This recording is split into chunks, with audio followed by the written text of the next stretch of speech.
Chapter 498. There's nothing to be concerned about. He's just a stray dog who's old and feeble. Apart from barking a few times, he can't do much in the current situation. Perfected Lord Tianlan's expression did not change as he said indifferently, "If we can catch him, we'll eliminate him. If we can't, he won't be able to do much anyway.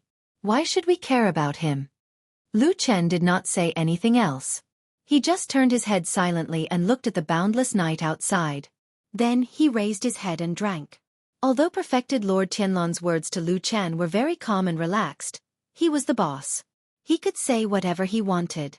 If his subordinates also had the same attitude, then there must be something wrong with their brains. Of course, Lu Chen's brain was not damaged. Therefore, he very wisely pretended that he had not heard Perfected Lord Tianlan's words. He did not neglect any of the arrangements and preparations that should be made. He had been forced into a dead end. In the end, he still lowered his head in the face of reality. He was originally a person who was not even afraid of death. In the end, he found that he could not bear to die with a stain on his name. Not to mention that his family might even be tortured and killed by his fellows from the devil cult whom he had risked his life to protect. Since that was the case, what was the point of persevering and dying? Therefore it was better to change his way of living. At this point in life, there was no turning back. There was only one path in front of him. Just thinking about it made him feel a little sad. Since there was such a gap in his mind, the remaining desires quickly broke through all his defenses like floodwaters. His past perseverance seemed to be worthless at this moment. However, before he completely defected, he only had one last insistence and request for Lu Chen. He wanted to see his family. Lu Chen agreed. Of course, this matter could not be separated from the all-powerful Fuyunji. Lu Chen directly found Xue Ying. These two were now the most powerful nobles under Perfected Lord Tianlan. Regardless of whether their previous relationship was a little delicate, after Lu Chen explained the situation to her, Xue Ying immediately agreed and began to act without hesitation. He's family was not settled in the most flourishing immortal city in the world. Even though there were many people here and it was as vast as the ocean, the True Immortal Alliance and the Floating Clouds Agency, which had a deep foundation, might really be searching for a needle in a haystack in this huge city. Therefore, He's family was settled in a small city 300 miles north of the immortal city. When He made this request to Lu Chen, it was during the day. That night, a group of Fuyunji elites arrived at the small city called Hohat. This group was personally appointed by Xue Ying, but the leadership was given to Lu Chen. No matter how you looked at it, this seemed to be a tactful expression of goodwill from Xue Ying. Moreover, other than the 10 Fuyunji people, there were 3 more people in the group. They were all experts that the Kunlun party had recently dispatched. It could be seen that Xue Ying seemed to be slowly integrating these new forces. However, he did not know if it was a coincidence, but among these 3 people, Lu Chen knew 2 of them. One was Su Qingjun, the other was He Yi, and the last person was a complete stranger to him. Her name was Kai Jingyi, and she was also a Kunlun party expert who had cultivated to the Jin Dan realm. Including Lu Chen, this group had a total of 14 people, but only Lu Chen knew the final destination. In reality, even in Fuyunji, there might be a few people who knew about tonight's operation, but the only one who knew the final goal was Xue Ying. Lu Chen led the group along the way. Although he did not say the final goal, everyone understood that this was an extremely important matter, so no one asked too many questions. However, on the way, Lu Chen's gaze would occasionally sweep over the 2 people he was familiar with. Su Qingjuan's expression was calm, as if there was no emotion on her face. Occasionally, when her gaze met Lu Chen's, she would also nod slightly in acknowledgement. In comparison, He Yi's attitude was very complicated and ambiguous. Basically, he also kept a cold face throughout the journey, but when Lu Chen saw him, his reaction was very different from before. At first, he ignored him, cold and indifferent, but later on, who knew what he thought of along the way, his attitude gradually softened, and in the end, he even took the initiative to smile at Lu Chen. Even with Lu Chen's rich experience, in front of this He Yi, he still could not guess what this person was thinking. After rushing all the way, they finally reached the outskirts of Hohat City at night. Only then did the group know that this was the destination of their trip. For the first time, Lu Chen told everyone the goal of this trip, which was to find and rescue He's family, and then return to the immortal city of Fuyunji. Recently, Many people in Zhengxianmeng had heard about the legend of the stubborn Chen He. Although no one had really come out to confirm it, and it seemed to be an unfounded rumor, but today, after hearing this news, everyone knew that Chen He had actually been instigated by this new disciple of perfected Lord Tianlan.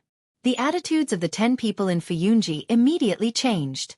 Although because of the subtle difference in their positions, everyone maintained a certain distance, but these people who were selected by Shui Ying were of course the elites of Fuyunji, and were also people who had fought against the devil cult for many years. Of course, they understood how important it was to be able to instigate such a high-level person to defect. Therefore, when everyone looked at Lu Chen again, there was a hint of admiration in their eyes. They no longer thought of Lu Chen as an insignificant person who relied on perfected Lord Tianlan to advance. Among the 3 from the Kunlun party, Kai Jingyi probably did not know much about the devil cult, so her reaction was normal. Su Qingjun, on the other hand, was calm on the surface, her eyes bright, as if she was in a good mood. And He Yi, on the other hand, had a complicated expression. He stared at Lu Chen from the side, and did not speak for a long time. In short, under everyone's different reactions, Lu Chen made the final arrangements, and then led the group straight to the northwest corner of the city, where Chen He's family lived. For cultivators, this distance would only take them a short while to cover. The night was silent, and there was no one on the long street. In front of them was a very ordinary-looking house. The door was tightly shut. In the dead of the night, the faint cold wind blew at the corner of Lu Chen's clothes. After that, a wave of strange sounds that seemed to be repressed, angry, fearful, and despairing could be heard intermittently. It was low and deep as it drifted through the darkness of the house. If it wasn't for the extraordinary hearing of a cultivator, it would really be difficult to hear it. Lu Chen stood in front of the door. Just as he was about to push it open, he suddenly raised his head and looked at the top right corner of the wooden door. To his surprise, he saw that in the dark corner, there was a bloody handprint. His face suddenly darkened, and his gaze turned cold. Chapter 499. Lu Chen silently pondered for a moment, retreated back from the door and then directly summoned the 10 Fuyunji men over, quietly instructed a few words, at the same time pointed to the bloody handprint on the main door. The members of the Floating Clouds division turned their heads to look. However, they did not reveal any surprised expressions. At most, a few of them frowned slightly before nodding their heads in agreement. Following which, the 10 Fuyunji men silently dispersed, started to sweep towards the 4 corners of the house.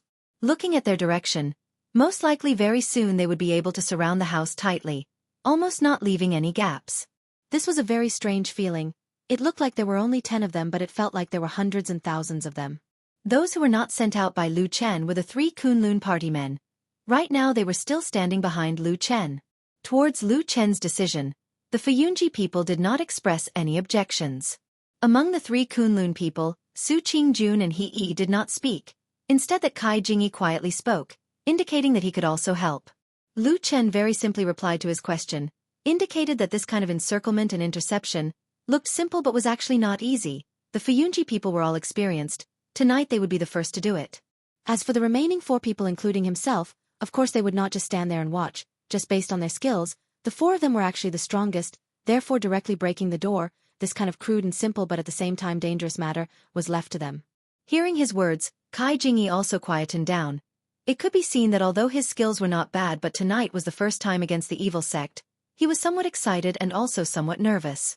Instead the other 2 youths, Su Qingjun and He Yi, were very calm. Lu Chen glanced at them, his eyes revealing an inquiring look. Very quickly, Su Qingjun and He Yi both nodded to indicate that they had no objections and were already prepared. Lu Chen glanced afar again, saw that after a while, the 10 Fuyunji elite soldiers had already concealed themselves in the darkness around the house, completed the encirclement. Lu Chen nodded and then again walked towards the house's main door, glanced at the bloody handprint, stretched his hand and pressed on the door. The wooden door must have had some years. It was no longer that smooth and flat. A little roughness could be felt. Lu Chen's hand pressed on the middle of the door, his face calm but deep in his eyes. A dark flame suddenly flashed past. The 3 people behind Lu Chen all glanced at him. Although they could not completely see Lu Chen's cultivation method, the hidden power was still very strong. It was enough for them, Golden Elixir Realm cultivators, to see it. A low and light sound was heard. The door bolt behind the door seemed to have broken. separated by a thick door, and then fell to the ground. Lu Chen's hand slightly exerted force. The door creaked open. Lu Chen turned and nodded to the three behind and then stepped in. Su Qingjun and the rest followed. At this moment, it was really late at night. Everything was quiet. In the cold and cheerless night, there was not the slightest movement apart from the faintly discernible groan of pain. However, in the next moment, Lu Chen, who looked abnormally calm, suddenly rushed forward. His speed was so fast that there was even a sharp whistle on the spot, startling the three behind him. They only saw him rushing through the entrance, not taking the main path of the courtyard, but directly pouncing on a big tree in the corner of the courtyard. A moment later, an angry roar came from the tree, but Lu Chen's figure instantly disappeared into the shadow of the tree, followed by a shrill scream that echoed through the night. At the same time, there was a commotion in the depths of the mansion, and several voices shouted angrily. Lu Chen floated back to the ground, and without even looking back, he waved his hand and rushed into the mansion with the other three people. The moment he waved his hand, one of his palms was already full of blood, and when he rushed forward, behind them, a person fell down from the big tree, heavily hit the ground.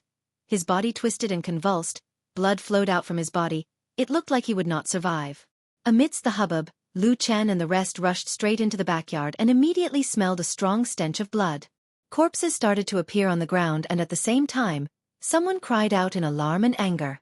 The evil faction demons rushed out from a few houses and started to fight with them. Su Qingjun and the rest went up to meet them. This confrontation, the difference in strength between the two sides was very directly displayed. Although Lu Chen's side had fewer people, but each of them were valiant, placed in a famous sect like the Kunlun Party, Su Qingjun and the rest were also the best in the Jindan realm. Other than Yuanying Zhenren, they were almost invincible. Now that the evil faction had been in decline for many years, where would they still have so many masters? This confrontation, a round of killing. Immediately they retreated. In a blink of an eye, a few of them fell. Seeing that the situation was not good, the incoming enemy was too strong. Immediately there were people from the evil faction who shouted and fled. As a result, a few figures flew up the wall beside, and all of them scattered at the same time, each escaping in different directions, seemed to be very experienced. Su Qingjun just wanted to chase but was held back by Lu Chen, then heard Lu Chen said in a deep voice, "Don't care about those who escaped, it's more important to split up and save people first." Su Qingjun nodded and agreed. The four of them scattered and ran towards different houses. And in the distance, those evil men who had just rushed up the wall and were about to escape. At this moment, cries of alarm were heard. From the dark shadows, sinister and vicious weapons were flashing, crafty hidden weapons were flying out, and there were also all kinds of tricks. For a moment, not knowing how many unlucky people were hit, like dumplings, fell down from the wall. Quite a number of them were extremely angry and cursed out loud. Naturally, no one cared about those evil faction remnants' despair outside.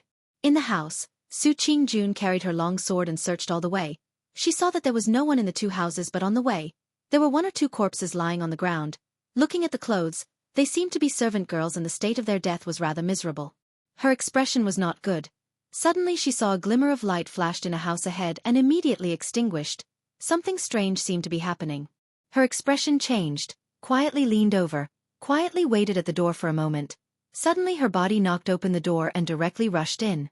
Immediately, a loud cry was heard from inside the house, mixed with a woman's cry of alarm. Two black figures in the darkness pounced toward Su Qingjun. Su Qingjun turned, waved her long sword. A ray of moonlight suddenly lit up in the darkness, illuminating her cold, beautiful face, broke through the shadows and slashed down. The sound of the wind stopped. Everything seemed to stop at that moment. Moonlight slash. This was the Kunlun Party's famous unique skill. Naturally, its power was extremely great. In a single exchange, a miserable cry was heard. One of the black figures flew out directly, while the other black figure stood stiffly on the spot, not moving for a moment. Then blood appeared. A moment later, a hoarse cry was heard, directly fell to the ground, blood gushing out. Only Su Qingjun's face did not show any joy, but suddenly a trace of anger flashed past. Right now, with that flash of light, she could see the situation in the house clearly. The two people who pounced were naturally the evil faction's demons, and almost half of their bodies were naked. There was a huge wound on the chest of the man who was killed by her just now. It seemed that he was dead, but the other man took a few steps back and suddenly grabbed a nearly naked woman. He placed the blade on her white neck and said in a hoarse voice, "Stop or I'll kill her." After saying that, he exerted force. Immediately a stream of blood flowed down from that woman's neck. Chapter 500. There was only a glimmer of light in the dimly lit room, but one could vaguely see that the woman's appearance was rather beautiful. Probably because of this, she was humiliated, but at the moment she was struggling at death's door. It seemed that she was still not out of danger and could die at any time in the hands of this exasperated and desperate evil cult heretic. Su Qingjun blocked the way out of the door but did not step forward. Facing this situation, she was somewhat at a loss. When the evil cult heretic saw that Su Qingjun had no intention of giving way, he became even more anxious and angry. He stretched out his hand and the knife made a cut on the woman's body. Immediately, a wound appeared on her smooth shoulder and blood gushed out. The woman immediately screamed. Following that, the evil cult heretic roared, "Get lost! This slut is Chen He's wife. If you don't move, just wait to collect her corpse." Chen He's wife? Su Qingjun was shocked and could not help but take another look at the woman. Her heart suddenly hesitated. This group of people had hurriedly marched from afar and rushed here overnight. Wasn't it to bring Chen He's family back? If there were any accidents and the people they brought back turned into corpses, then Lu Chen's plan would all be in vain. The long sword in Su Qingjun's hand slowly drooped down. Although her face was filled with disgust, her body still subconsciously started to slowly retreat. The evil cult heretic saw this and was overjoyed. He laughed wildly and grabbed the woman and ran out. He did not care that the woman's clothes were tattered and she was in an extremely sorry state. However, when they were near the door, the woman suddenly cried and struggled, as if no matter what, she did not want to walk out of the room. The evil cult heretic was furious and waved his hand. "Papa!" 2 slaps, causing the woman to cry bitterly. Su Qingjun was so angry that her face turned white. She raised the long sword in her hand and was about to stab. However, at this moment, the evil cult heretic was extremely vigilant. He turned and grabbed the woman's throat, glaring at her and said, "If you want her to die, then come over." Su Qingjun could only forcefully stop her body. The anger and grievance in her heart almost overflowed. Her pair of bright eyes stared fixedly at the vicious thief. That devil cult sorcerer seemed to have noticed Su Qingjun's current state of hesitation and became more and more savage. Facing Su Qingjun's murderous gaze, not only was he not afraid, but he even looked at Su Qingjun with a lascivious gaze. Then he licked his lips and said, "Little girl, you're lucky today. I'll remember you." As he spoke, he let out a maniacal laugh. As for the unspoken meaning in his words, no one could think about it. Just that Su Qingjun was an intelligent girl. This time, her chest almost exploded with anger. At the same time, her cheeks were crimson red and her face was filled with murderous intent. She could not wait to immediately rush up and dismember this person's body, but in the end, she could only stand there powerlessly. That evil cult heretic sneered and dragged the woman out of the door. Just as he was about to escape, suddenly at this moment, in the darkness outside the door, in the corner beside the door, a black dagger that almost completely blended in with the surrounding darkness silently pierced out from the darkness. It went straight into the chest from the back, piercing through the heart. That evil cult heretic's body shook greatly. His entire body suddenly stiffened. A moment later, a shadow flashed out from the darkness. It was the expressionless Lu Chen. He stretched out his hand and pushed. Immediately, that evil cult heretic together with the woman fell back into that house. That woman screamed and rolled on the ground twice. Suddenly, she realized that she had left that scoundrel's control and immediately crawled forward with all her might. Su Qingjun, who was at the side, rushed up and first stood in between the woman and the evil cult heretic. Then she slashed her sword towards that person. The moonlight suddenly appeared, lighting up a cold halo. Following that, blood blossomed. That evil cult heretic's entire body was sent flying by this sword. In midair, one could see that his flesh and blood were already badly mutilated. It could be seen how powerful Su Qingjun's sword was. With a bang sound, that mutilated body hit the wall at the side and then rolled down. At the same time, Lu Chen, who was at the door, had just walked in. Su Qingjun hatefully looked at that evil cult heretic who could not be more dead. Then, she heaved a sigh of relief and turned to look at Lu Chen. If it wasn't for Lu Chen's sudden appearance and ambush outside the door, she most likely would not have been able to do anything to this person. So, Su Qingjun revealed a rare smile. Just as she was about to speak, she suddenly saw that Lu Chen had just walked into the house and immediately turned his back. His first action was to directly close the door. The room suddenly became a few degrees darker. Su Qingjun was still in shock. Lu Chen instead maintained a posture of facing the door with his back facing them. He opened his mouth and said, "Lady, please wait." Su Qingjun was startled, and then she was horrified. She quickly turned around and saw that the woman was hiding beside the bed, holding a pair of scissors that she'd taken out of nowhere. The scissors were aimed at her throat, and it seemed as if she was about to stab it in. "Don't be like this," Su Qingjun cried out. That woman's face was filled with despair and pain. Tears flowed down her face and she said with a trembling voice, I don't want to live anymore. But there are still my 2 children in the cellar in the backyard. I beg you to save them. Send them to their father's side. Even if Lady Chen. Suddenly Lu Chen, who had been standing motionlessly by the door with his back facing them, suddenly opened his mouth and directly interrupted her mournful words. He said in a deep voice, "Please listen to me. I am Lu Chen. This lady is called Su Qingjun. Both of us are disciples of the Kunlun party. We came here today to rescue you and meet Chen He." Speaking until here, he paused for a moment and then said in a calm tone, "Tonight, we passed by this house and found 2 evil cult demons. We killed them. Then we found Lady hiding in the neighboring room and went to the cellar together to rescue the children. This is what happened." The 2 women in the room were silent for a moment. Their faces showed surprise. Lu Chen then turned to look at Su Qingjun and said, "Qingjun, is it like this?" Su Qingjun took a deep breath and nodded heavily. Then she looked at the woman with sympathy and said, "That's right. If others ask, I will also say the same. And I will never mention what happened tonight again." The woman was stunned at first. Then her body trembled and her breathing became rapid. Tears kept flowing. Gradually, the scissors in her hand slowly drooped down. Su Qingjun breathed a sigh of relief and looked at her with some relief. Suddenly, she heard Lu Chen's voice again, "Qingjun, help find a new set of clothes for the woman to change into." Su Qingjun suddenly came to her senses and quickly walked over to support the woman. The woman grabbed her hand and nodded again and again. It seemed that she didn't know what to say, but also seemed to be a bit frightened and doubtful. Su Qingjun comforted her in a low voice and then let her find another set of clothes in the room to change into.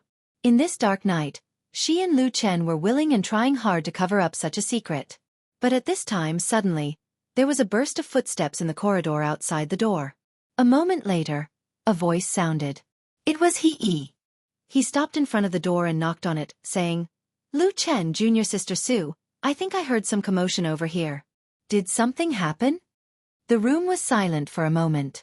The woman's face suddenly revealed a nervous and frightened expression. Su Qingjun looked back and found that Lu Chen's brows were wrinkled. His eyes were staring deeply, as if he wasn't looking at the wooden door, but the figure standing in the darkness outside the door. Chapter 501. Su Qingjun was also anxious, looked at Lu Chen and was about to speak when Lu Chen's clear voice said, "He Xiaofan, there are 2 evil faction heretics hiding in the house. Shi Su and I discovered them and after a fierce battle, we have eliminated them." He Yi's figure was faintly reflected in the window. After hearing Lu Chen's words, he still stood outside and did not move. After a while he said, "I see, do you need me to come in and help?" That woman used her hand to cover her chest. Her face was full of pleading and she shook her head desperately. Su Qingjun walked over and blocked in front of her, gently patted her body to comfort her. At the same time, her eyes glanced at Lu Chen. Lu Chen seemed to feel her eyes behind him, nodded slightly and very calmly said to the door, "Thank you He Xiaofan, everything is fine here. Shi Su and I will search again, we will come out later, we don't need to trouble you." He Yi stood outside and was silent for a while then said, "That's good." After speaking, he walked forward and disappeared outside the window. It was quiet in the house.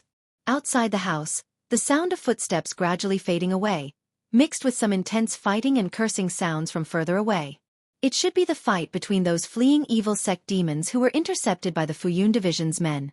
But to the 3 people here, it seemed to be very far away right now.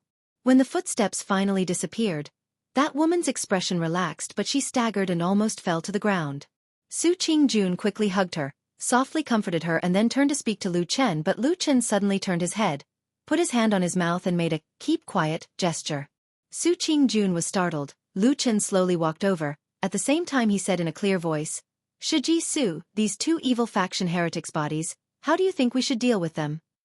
Su Qingjun was intelligent, her eyes looked outside the door and had already understood. After a moment, she carried that woman and walked inside, calmly said, "You do as you see fit, I will look around again." While they were talking, their hands did not stop. Lu Chen dragged the two dead evil faction heretics together. Su Qingjun covered the woman and let her change into the clothes she had just taken out. After the woman changed her clothes, Lu Chen nodded to the two of them and walked over to open the door. He then dragged the two corpses out and threw them into the courtyard. At the same time, his eyes calmly looked around, saw that the huge house was in a mess. There were shadows moving everywhere, but overall, it seemed that their side had the upper hand. Those evil faction heretics who bullied women, children, old and young might be extremely vicious, but if they really met the elite good faction masters, with the evil faction's current weakness, they were basically powerless to resist. In a shadowy corner far away, He looked at Lu Chen for a while and then looked at the two corpses that he had thrown into the courtyard. After a moment of silence, expressionlessly retreated and soon disappeared into the darkness. And Lu Chen, who was at the door, waited for a while, seemed to sense something, then made a gesture to the house behind him. Su Qingjun then led that woman out. Lu Chen very directly said, "Lead us to save your child." That woman nodded heavily and quickly led them to the backyard. In the dark night, her clothes fluttered, plain and peaceful, covering her injuries and also covering the ugly truth not long ago. This night quickly quietened down. The night deepened and the chaos in the house also calmed down. This time the evil faction sent as many as 18 people. Obviously they had the intention of exterminating the entire family, not letting a single Chen family member escape. But in the end, 9 died and 9 were injured. It could be said that they were completely wiped out. The Chen family side also suffered a lot of casualties. The maids and servants died the most. 3 or 4 of their relatives and friends also died. But the most important thing was, Chan He's wife and 2 children were spared from the calamity. This was because when the calamity suddenly happened, after those evil faction evil people rushed in during the night, Chen Foran immediately hid the children in an extremely secluded cellar and instructed them not to make any noise or come out. The cellar had been built long ago. It was exceptionally secluded. Even a cultivator would find it hard to discover. But because of this, the underground space was very narrow, only enough to accommodate 1 person, barely able to fit 2 children. Lady Chen herself could not go any further. This kind of secluded and narrow cellar was almost useless on normal days. But Chen He secretly built such a place in his own house, probably to guard against something. Lady Chen was humiliated but managed to escape with her life in the end. Her luck was naturally good. But it was also because those 2 evil faction sorcerers forced her to reveal the whereabouts of the Chen family's 2 children while they were being tortured. Naturally Lady Chen would rather die than reveal the truth and persevered until Lu Chen and the rest arrived. After that, there was no need to stay in this small city for long. Everything could not be compared to the immortal city where Zheng Xianmeng's main hall was located. So after a few leaders discussed, Lu Chen very quickly made a decision. Everyone rushed back to the immortal city overnight. The journey was long, and many of the Chen clan members were mortals without any cultivation. Fortunately, the people of the Fuyun agency were very resourceful, and they actually managed to get a few carriages to send them on. Then, everyone left the small city together. In the middle of the night, where did they get these horse carriages and horses? Because of these horse carriages, the speed of returning was much slower than when they came. But no matter what, this time at least they had more or less completed their mission, so everyone was still relatively relaxed and happy. Lu Chen walked at the back of the group, probably to cover the back. As he walked, he found that Su Qingjun had unknowingly come to his side, walking with him. He smiled at her. She was silent, as if she did not want to smile, but in the end she still slightly pursed her lips, then softly said, "These evil faction villains really do all kinds of evil, they deserve to die." Lu Chen nodded, said, "So if you meet them in the future, don't be lenient." Su Qingjun made a sound after a moment of silence, said, "That? Lady Chen's matter. You handled it very well." After a pause she said, "Much better than what I wanted to do at that time. This is indeed the best. Just that I don't understand, why did you think of doing this at that time?" Lu Chen was silent for a while, said, "I have seen women who had this kind of experience. Once the news of their humiliation spread, very few of them could survive." After a moment, he added, "Most of them died by suicide. What killed was not only knives, axes and weapons, but also the tongue and words." Su Qingjun was silent. For a moment she did not know what to say. Finally she softly said, "This matter, Let's never mention it again for the rest of our lives. Lu Chen frowned and walked forward.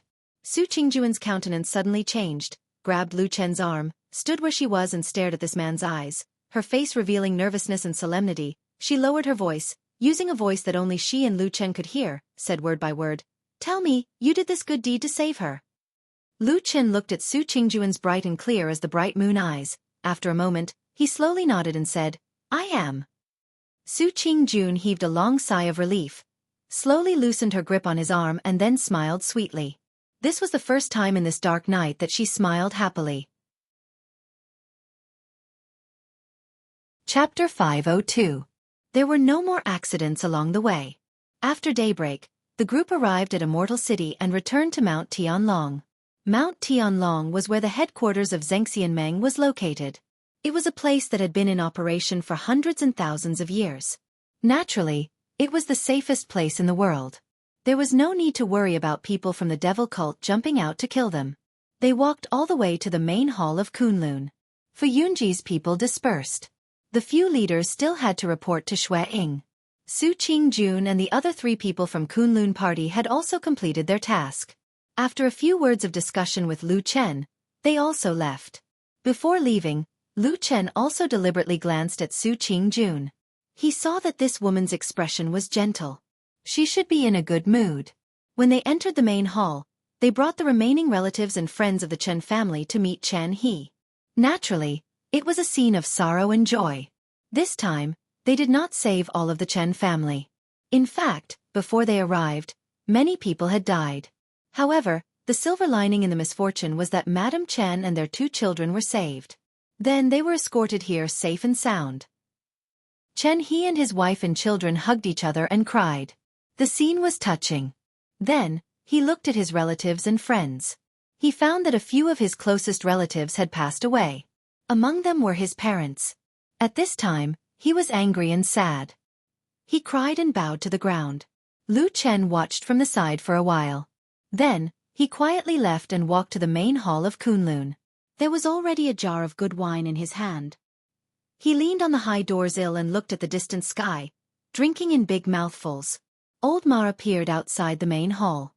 He walked all the way to the front. When he came near, he first glanced at the wine jar in Lu Chen's hand. Seeing that it was already half empty, he could not help but frown.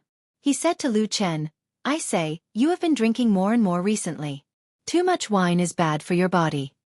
Lu Chen smiled and said, "What kind of body do we cultivators have? Why would we be afraid of wine harming our body? Only ordinary mortals would be bothered by this. It's not a big deal." Old Ma thought about it and found it to be true. Over the years, he had rarely heard of a cultivator's body being damaged because of alcohol addiction. However, he still said, even so, getting drunk can indeed confuse one's mind, and it is somewhat detrimental to cultivation. You shouldn't indulge in it. Lu Chen laughed and patted Old Ma's shoulder. We've been drinking for more than 10 years since we were in Qingshutang village. When did anything happen? Don't worry. Yes. Old Ma nodded and stopped talking about it. Then, he turned to look at the depths of the hall and said, "How's it going inside?" Lu Chen hugged the wine jar and sat down on the threshold. After a while he said, "They're probably still comforting those who just escaped from the gates of hell." Old Ma sighed and also sat down beside Lu Chen. He looked up at the sky in the distance and suddenly said after a while, "For people in our line of work, it's probably better not to have family." Lu Chen took a sip of wine and didn't respond. Old Ma didn't care and just said lightly, "Without family and friends, there's nothing to worry about. They won't give others a handle on them, and they won't be overcautious when doing things. Otherwise, even the toughest man will be played by others." Lu Chen smiled and said, "You're right. But is the kind of life you're talking about still a human life?" Old Ma was silent for a while and said, "Whether it's a human life or not, haven't you lived it for decades?" Lu Chen was stunned for a while and then laughed. He stood up and stretched, and suddenly stretched his foot to kick Old Ma.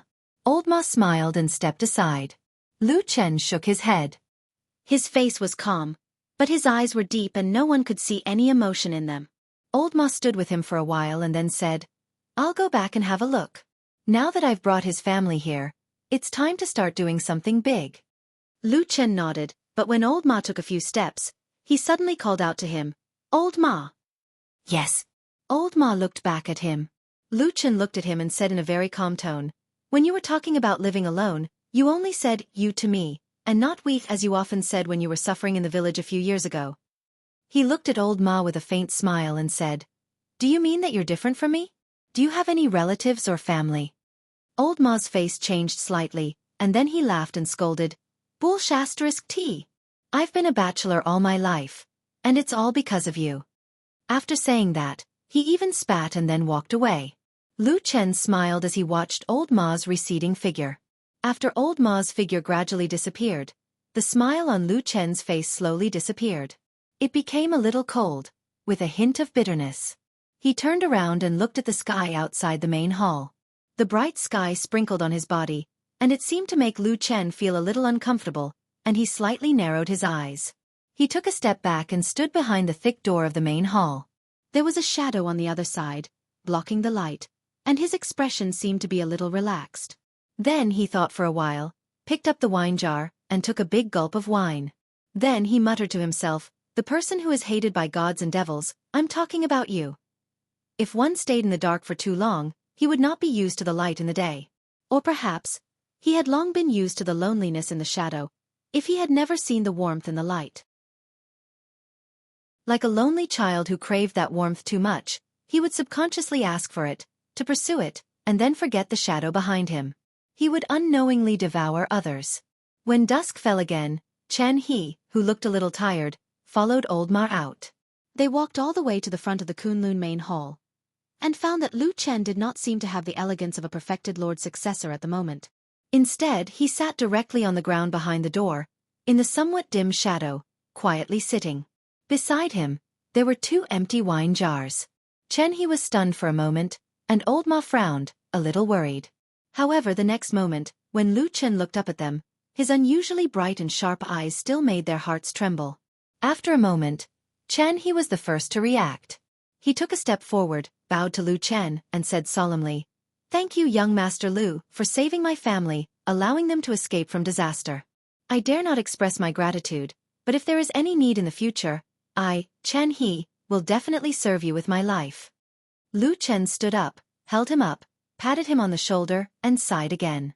"Speaking of which, I also feel a little guilty. There are still a few relatives and friends in your residence that I did not manage to save. I am sorry." Chen He's eyes were slightly red, and he shook his head. "Young master, don't worry. This is God's will. I am already satisfied to be able to save my wife and my 2 children. As for the rest," he gritted his teeth and said hatefully, "I will repay you in the future." Life was like turning the pages of a book, and the changes were too fast. Lu Chen lightly muttered in his heart, then asked, "How are your wife and the 2 young masters now?" Chen He said, "They have been on the road for a whole night, and they are too frightened, so they are now asleep. However, my wife has mentioned young master to me several times before, only praising young master's righteousness. You saved my family from a life-and-death crisis, and you are the Chen family's great benefactor. She also urged me to serve young master and avenge my family." Lu Chen was silent for a moment, then nodded and said, "Your wife is really a reasonable person."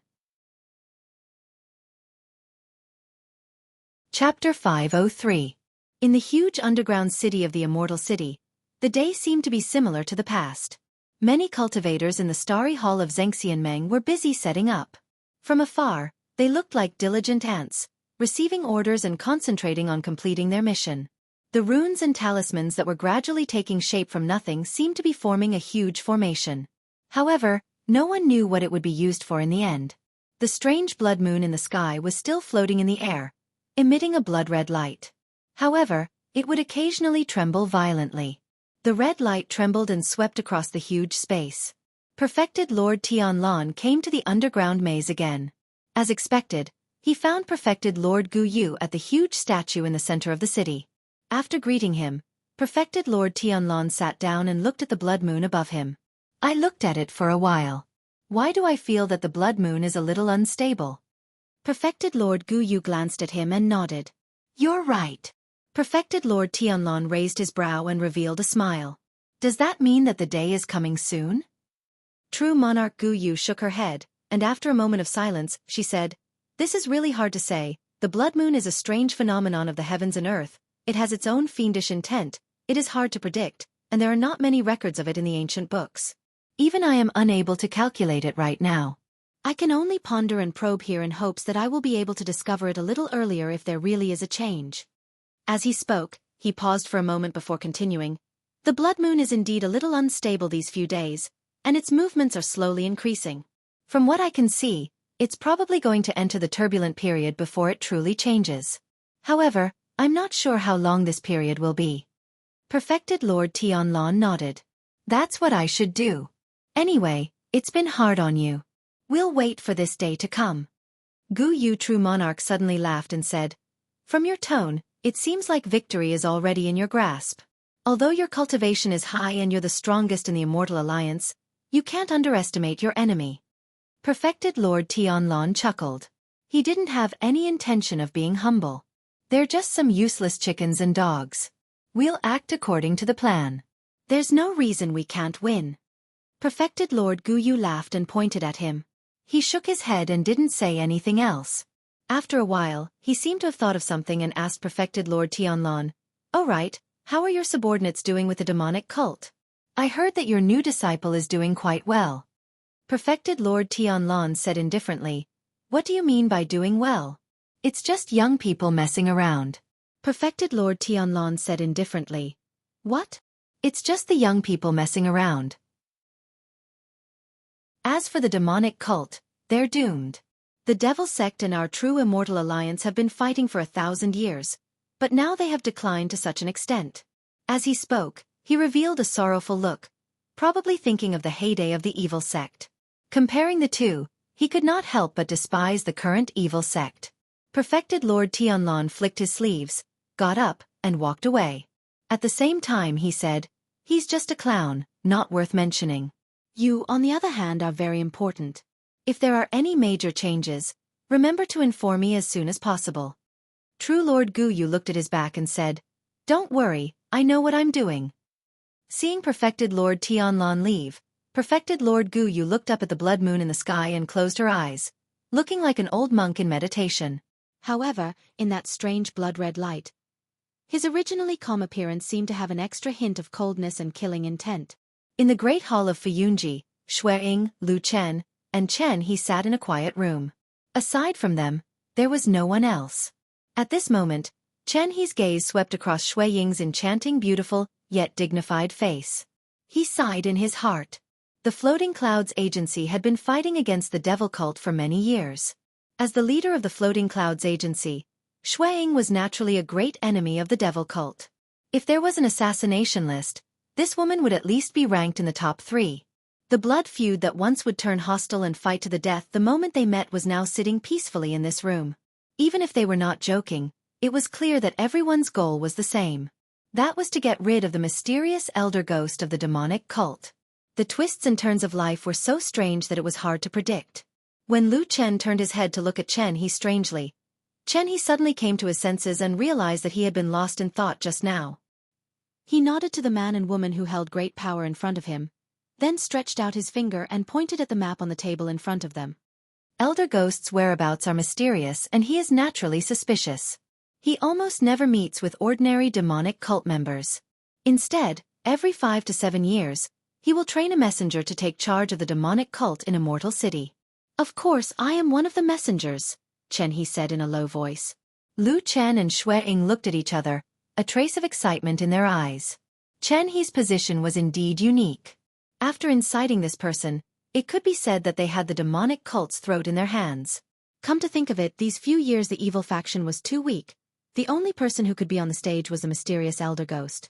If it was in the heyday of the past, how could there possibly be such a person? "Where did he meet you?" Lu Chen asked. Xueying, who was sitting on the side, also stared at Chen He, obviously very nervous. Unexpectedly, Chen He smiled bitterly and drew a big circle on the Immortal City map on the table, saying, "Other than the Azure Dragon district of Sky Dragon Mountain where your Zengxian Meng is, I have been called by him to meet the other 3 places, White Tiger, Vermilion Bird and Black Tortoise. Counting carefully in these few years, I have met him at a total of 63 places." Lu Chen and Xue Ying were both shocked and looked at Chen He in disbelief. Chen He continued, as far as I know, Elder Ghost has a unique characteristic. Even when the divine sect, evil sect was still flourishing, and the other elders were running amok in the world, he was still lurking in the immortal city. For decades, no matter how the world situation changed, no matter how dangerous it was, he still refused to leave the immortal city. Lu Chen's heart suddenly moved, and Xue Ying seemed to have thought of something. After pondering for a moment, she asked Chen He, "Do you know the reason?" Chen He shook his head and said, "I don't know this, and I feel that other than Elder Ghost himself, no one else in the demonic cult knows the reason." Xue Ying nodded and said no more. Lu Chen then asked, "Then can you find Elder Ghost?" Chen He thought for a moment and said, "In the past, he used a secret technique to tell me where to meet him. Now, it is naturally impossible. But if we check the 63 places we met in the past, we should find those 63 places. He probably gave up after seeing them once or twice." Xue Ying suddenly interrupted him, her gaze hidden deep, looked at Chen He and said, "But you remember all of them?"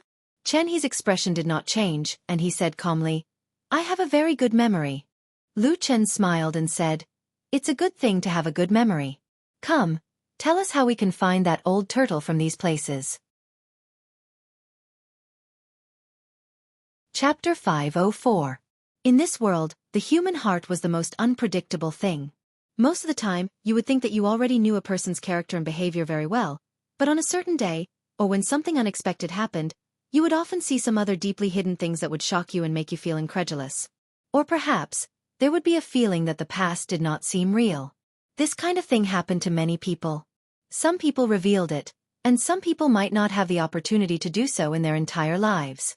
As for whether it was right or wrong, good or bad, it was up to each person to have their own opinions. However, there was a kind of person who was particularly eye-catching when it came to this kind of thing, because this kind of huge change was bound to happen to them.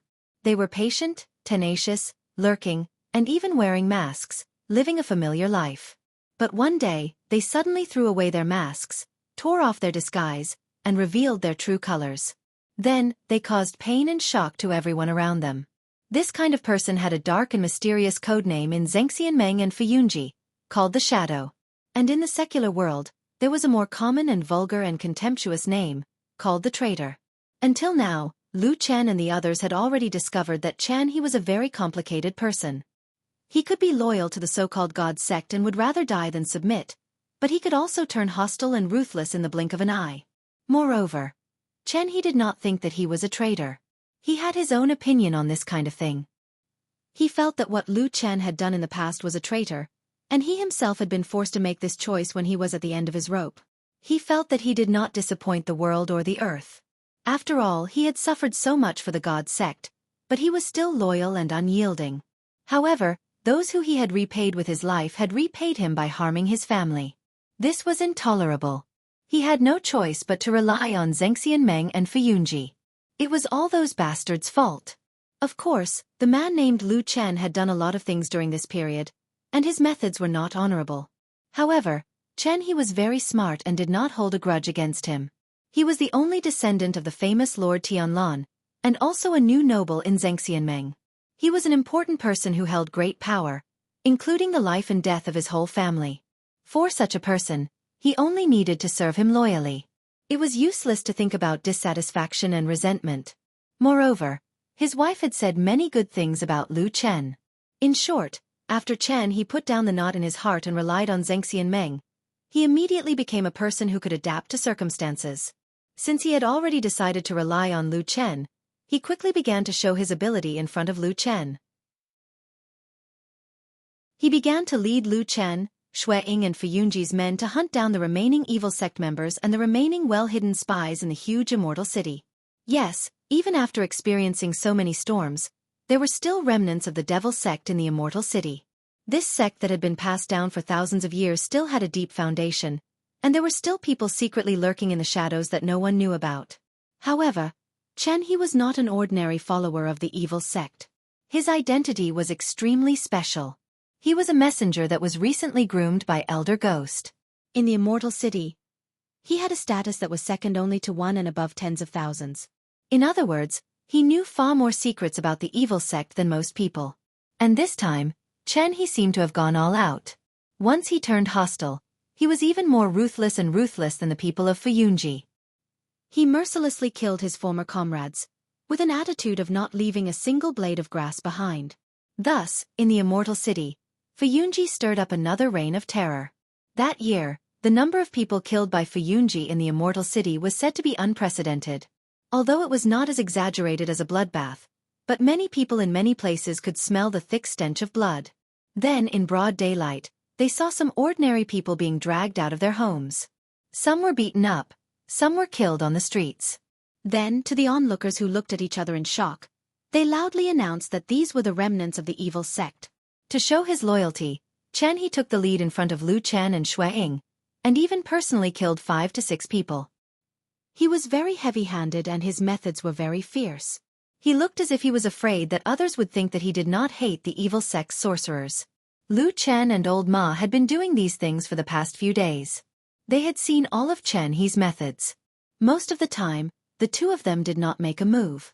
The ones charging in front were Chen He and the fierce elites of Fuyunji. They found a place to watch.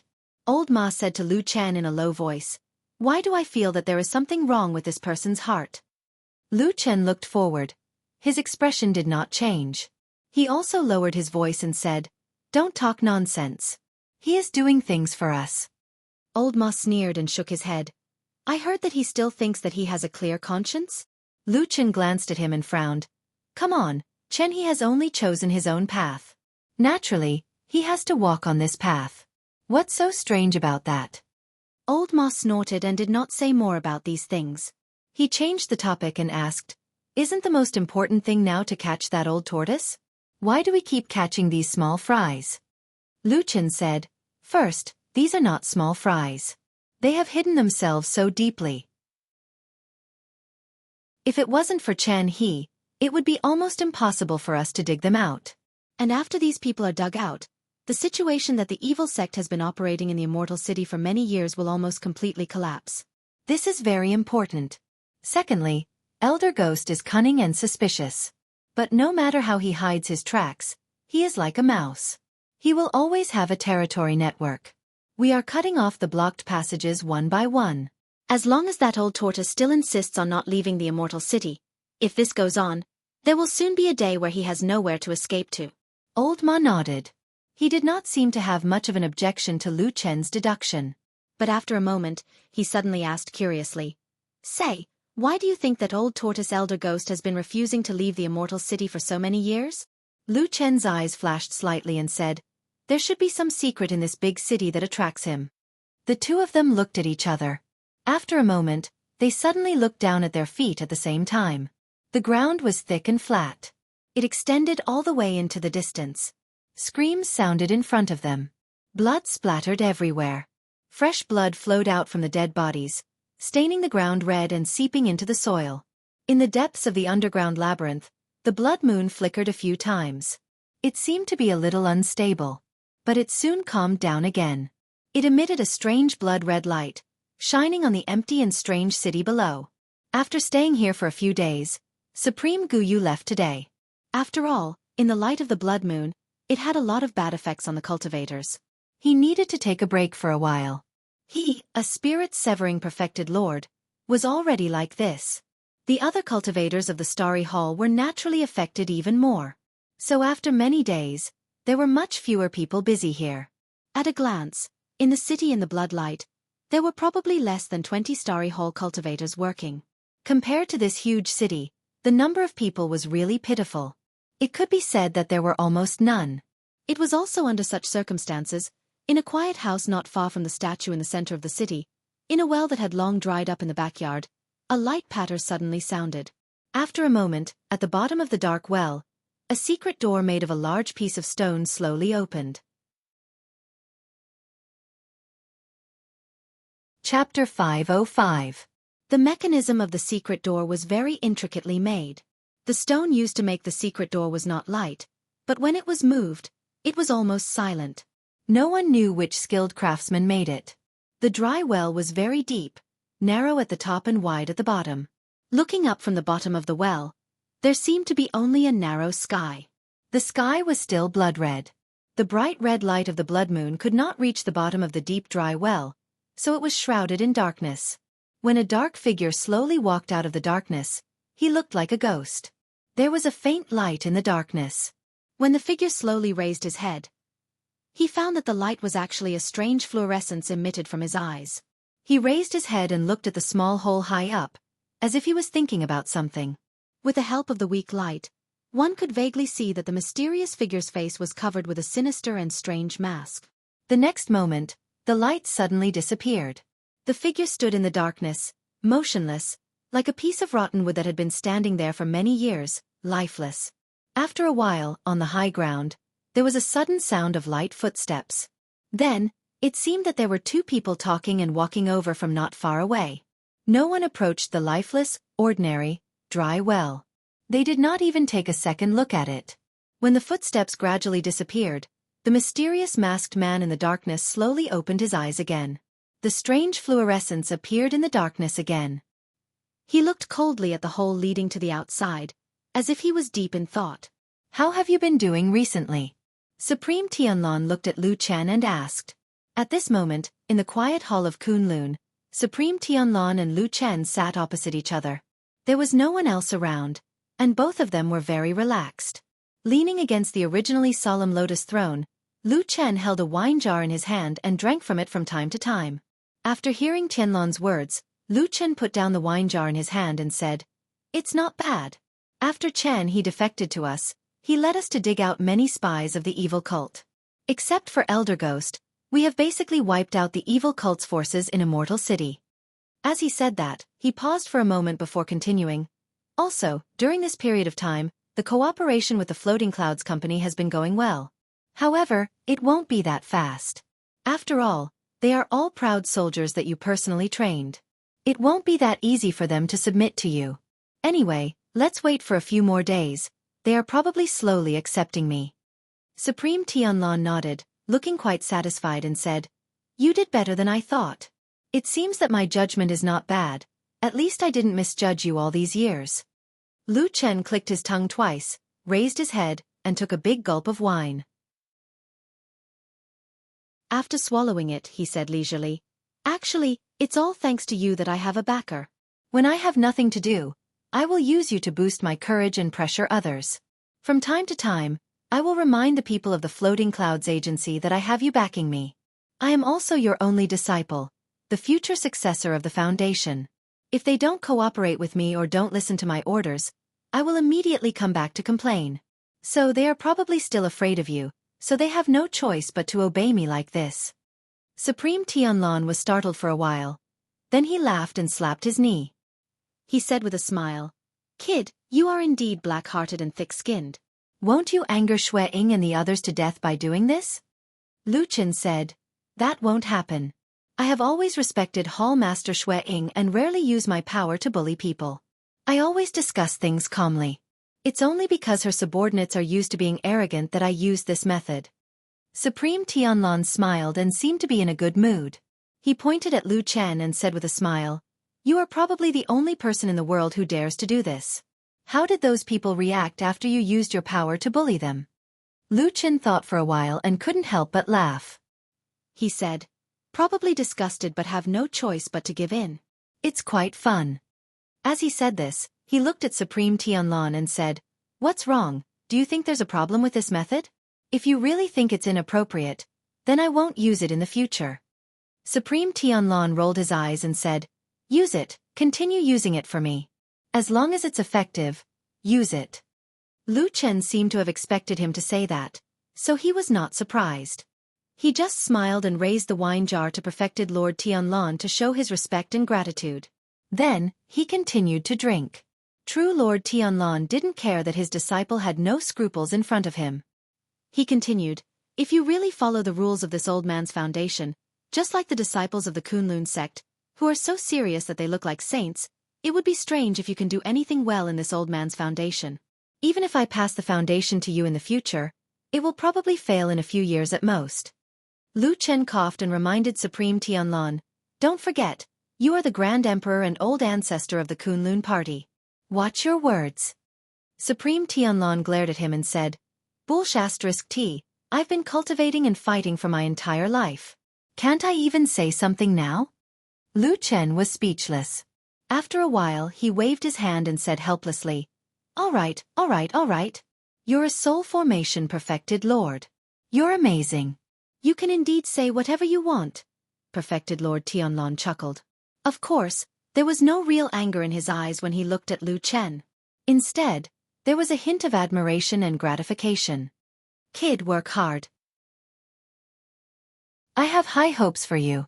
Lu Chen rolled his eyes and couldn't help but shudder. What do you mean by that? Do you feel like you've encountered something and you want to make arrangements for your funeral? That's scary.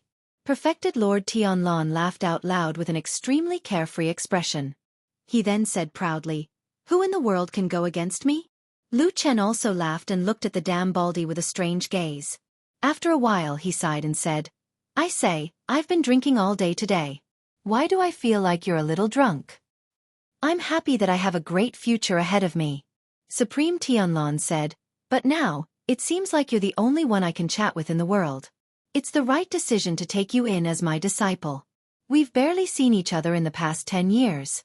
Now, we can often have a chance to chat alone like this. It's not bad. Lu Chen was slightly surprised. He looked at Supreme Tianlong as if he didn't expect such a high and mighty figure to say something like that to him. However, were those words from the bottom of his heart? Should he believe it? Lu Chen didn't know. He only saw that the person in front of him was living a happy life and had an intimidating aura. He was at the peak of a person's life, and even Lu Chen couldn't help but feel respect for him. If there were no gods in the world, then Supreme Tianlong should be the person closest to a demigod right now, right? If there were gods in the world, such as those worshipped by the devil sects, then this damn baldy would probably be the person who had the highest chance of defeating them? It was probably no wonder that he was so arrogant given how talented and powerful he was and how he looked down on the world. As he was thinking, he suddenly heard Supreme Tianlong ask him again, By the way, I heard that you've been drinking more and more recently. Is there something wrong with you? Lu Chen was stunned and suddenly frowned. How did you know about that? Could it be that old Ma told you? Chapter 506. Perfected Lord Tianlong shook his head and said, You're just like a drunkard. Everyone can see how you're drinking when you're free. Why do you need him to tell me? Lu Chen heaved a sigh of relief and said, Don't worry, it's just that I've been fond of drinking recently. It won't cause any trouble, and it won't harm my body. Of course, I won't become addicted to alcohol. In all these years, there haven't been any cultivators who ruined their cultivation because of alcohol, right? Perfected Lord Tianlong stared at him for a moment and said, That's true. However, things like alcohol and women are ultimately not beneficial to cultivation. Excessive drinking is also harmful. Even if others see it and talk about it behind your back, it's not appropriate for you. You should drink less. Lu Chen snorted and said, Just now, you were acting like you didn't care about anything in the world. Why is it that when it comes to me, you suddenly have to care about how other people look at you? Perfected Lord Tianlong said indifferently, You're not a soul formation perfected lord, so you don't have to think about these things. Lu Chen was speechless. After a while he waved his hand and said, Fine, fine, fine. You're good. I think there's a saying that's very suitable for the current situation. Do you know what it is? Old Ma asked Lu Chen with a smile. It seemed like another day had passed. It was dusk. They were walking on the mountainside of Sky Dragon Mountain. The sun was setting and the sky was filled with the afterglow. It looked very beautiful. Catch a turtle in a jar? Lu Chen said without turning his head. Old Ma was stunned for a moment. Then, he smiled and said, That's exactly what I mean. You're smart. Lu Chen shrugged and said, But we still haven't caught that old turtle. Old Ma smiled optimistically and said, That's fine. I didn't have much hope for it at first. However, ever since I heard that Elder Ghost refused to leave Immortal City, it's only a matter of time. Lu Chen nodded and did not object. In the past, they couldn't do anything to these evil sect spies and ghost elders who were hiding in the Immortal City. That was because they were hiding too deep and their whereabouts were unpredictable. Even the experienced Fu Yunji couldn't catch them. But now, firstly, there was Chen He, the traitor who almost knew countless of the evil sect's secrets, and secondly, they knew that Elder Ghost could not leave the Immortal City for some unknown reason, so the situation was completely different. He did not even urge Chen He, because the current situation was that Fuyunji was gradually tightening the encirclement, pulling out the evil faction's hidden nails one by one, and Elder Ghost, this old tortoise's hiding place and leeway, would eventually become smaller and smaller, until there was no way to escape. For thousands of years, this was probably the most embarrassing and most critical moment for the evil cult. Life and death. There was only a thin line. Old Ma glanced at Lu Chen from the side. He couldn't help but sigh in his heart. Not long ago, this man seemed to have secretly discussed with him whether to secretly leave this immortal city, and then wander the world to live a carefree life. Alright, that was a nice way to put it. It was more likely to be to drag out an ignoble existence. But now, the situation was completely different. He'd ascended to the heavens in a single step, and shockingly, he'd become a powerful and influential figure in the true immortal alliance. Everyone raised their eyebrows, and his name shook the world in a single day. His future was bright, and the changes in his circumstances were so great that it truly caused others to feel as if they were dreaming. Looking at his current high-spirited look, who could still think of the loneliness when he was frustrated in the past? Feeling good, right? Old Ma couldn't help but still asked Lu Chen. Lu Chen, on the other hand, didn't understand and said, "What?" Old Ma asked, "Becoming the true monarch's successor, now holding great power, is this life comfortable? Is your mood good?" Lu Chen laughed and said, "It's okay, a little better than a few days ago." Nonsense. Old Ma scolded with a smile, but in his heart, he was also happy for him. It was just that in addition to the joy, there was also a faint sense of loss in the depths of his heart. For so many years, Lu Chen had practically always been together with him. They had gone through tough times, seen blades and swords, and walked through the gates of hell. But in the end, the fate of the two of them was as different as heaven and earth. Why was this? Were people always different from each other? But where was the source of this unfairness? He thought indifferently, then said goodbye to Lu Chen, turned around and left. Lu Chen's identity and status were now different from before, that incomparably noble Kunlun Palace. Except for the supreme true monarch Tianlan, he now had the qualifications to live in that incomparably noble Kunlun Palace. But old Ma didn't have that qualification. He was just a person who had lurked in the Jianghu for many years, accompanying by Lu Chen's side as a messenger. So in the end, he could only live outside. For so many years, if Lu Chen was the shadow, then what was old Ma? Old Ma thought, "I'm probably the shadow of the shadow? More indifferent than the shadow, and less sense of existence than the shadow. The shadow might have the opportunity to leave a black shadow on a sunny day, but from beginning to end, he was only silent, silent. For a person like him, even if he was killed in a legend, it would only be a few strokes of the brush, like a ripple on the surface of the water. There would be almost no movement, not to mention the stormy waves that would be set off by those big shots. Silent in life and silent in death. Is this the life you want? Is this the destiny you are destined to live?" Old Ma stopped in his tracks and glanced back. The tall mountain peak was like a giant, silently looking down at him, perhaps with a bit of contempt. Under the afterglow of the setting sun, the majestic shadow shrouded everything, and gradually disappeared into the darkness. Old Ma thought silently for a long time, finally sighed softly, turned around and walked into the gradually falling night.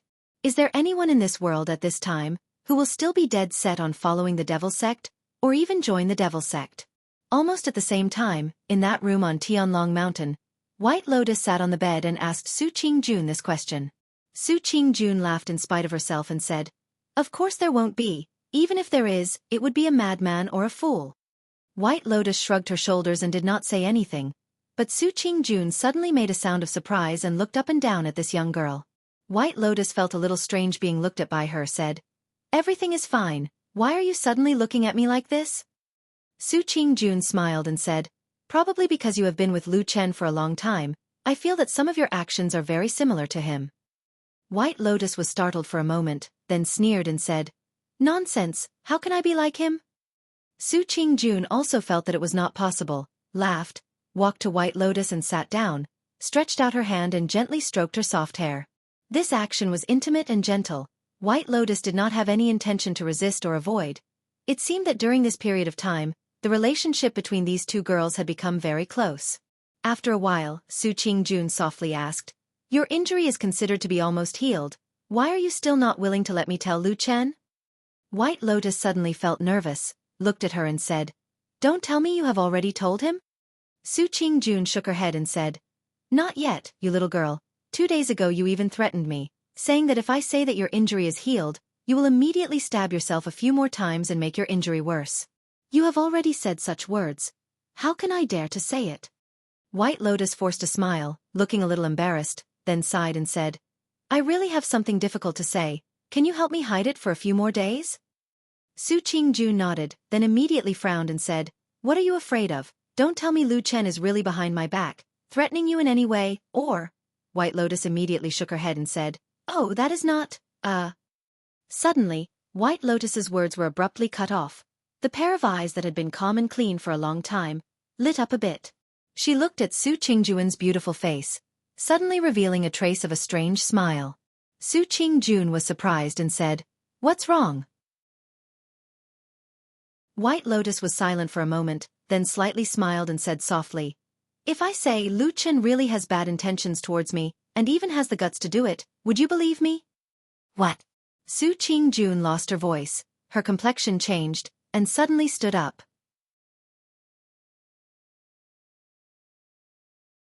Chapter 507. The room fell into silence. Su Qingjun looked at White Lotus with a shocked expression. White Lotus looked at her with a smile at first, but then she felt that this expression was not quite right. Her face immediately darkened, revealing a bit of solemnity. After a while, she seemed to feel that she should be a little more sad, and her eyes became a little red. Then she sighed, seemingly helpless and sad. Looking at Su Qingjun, she blinked her clear eyes. The atmosphere seemed to be a little awkward. Su Qingjun stared at White Lotus for a while, suddenly opened her mouth and said, "Is what you said true?" White Lotus asked in reply, "Why, you don't believe me?" Su Qingjun hesitated for a while, then nodded and said, "I really don't dare to believe it.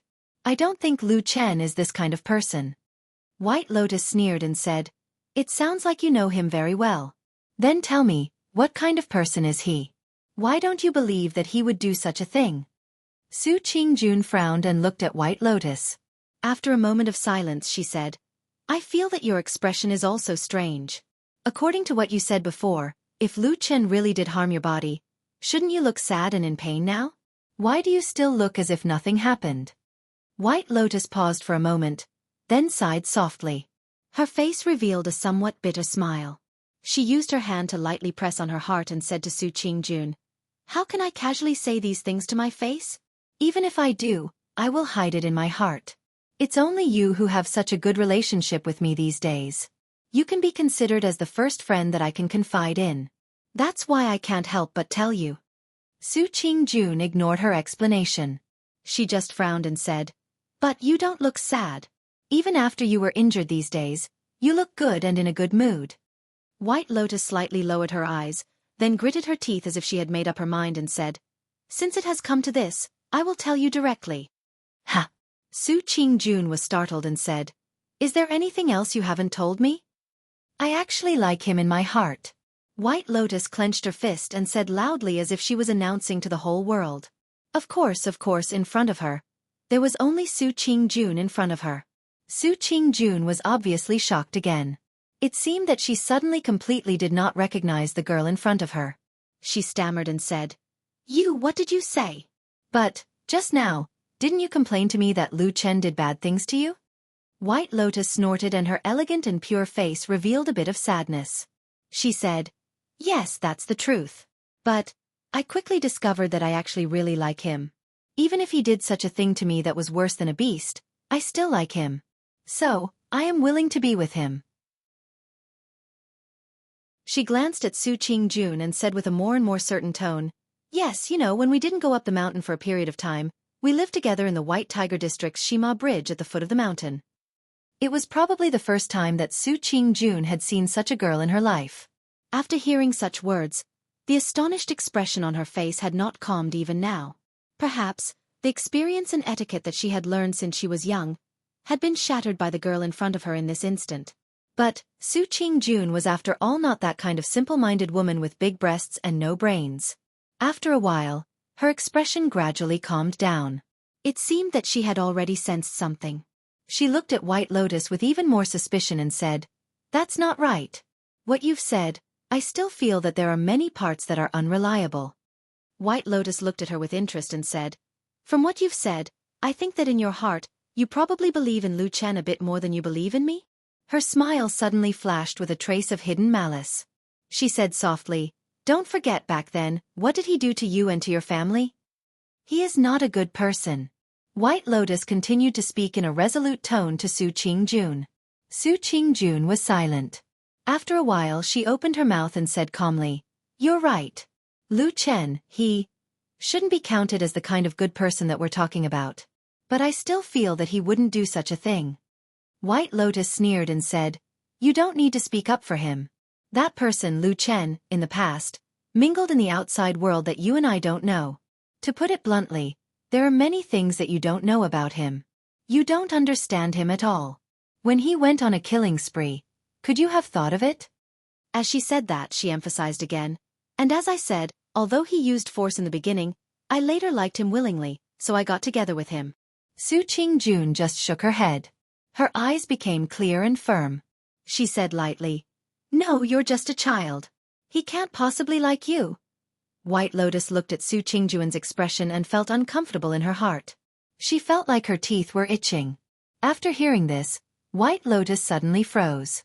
After a while, she suddenly jumped up, like a kitten whose tail had been stepped on. She suddenly fell into a state of rage. She shouted angrily, "Nonsense! On what basis do you say that he won't like me?" Su Qingjun was also startled by White Lotus's sudden violent and shrill shout. She was stunned for a moment, then she frowned and said, "Don't shout randomly. Speak properly. Although Lu Chen has all kinds of shortcomings, I believe that he has enough self-control. Even in the face of a soul-stirring beauty, he—" Halfway through her words, Su Qingjun suddenly stopped.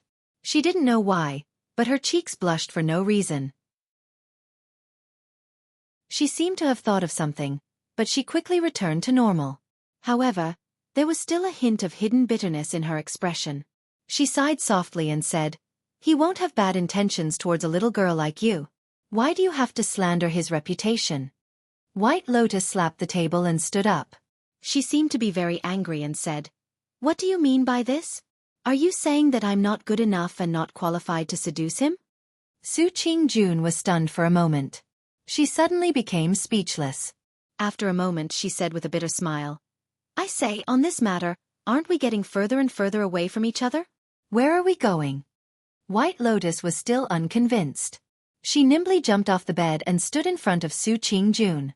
She raised her head and puffed out her chest. She sternly said, "No way. I must make this matter clear to you.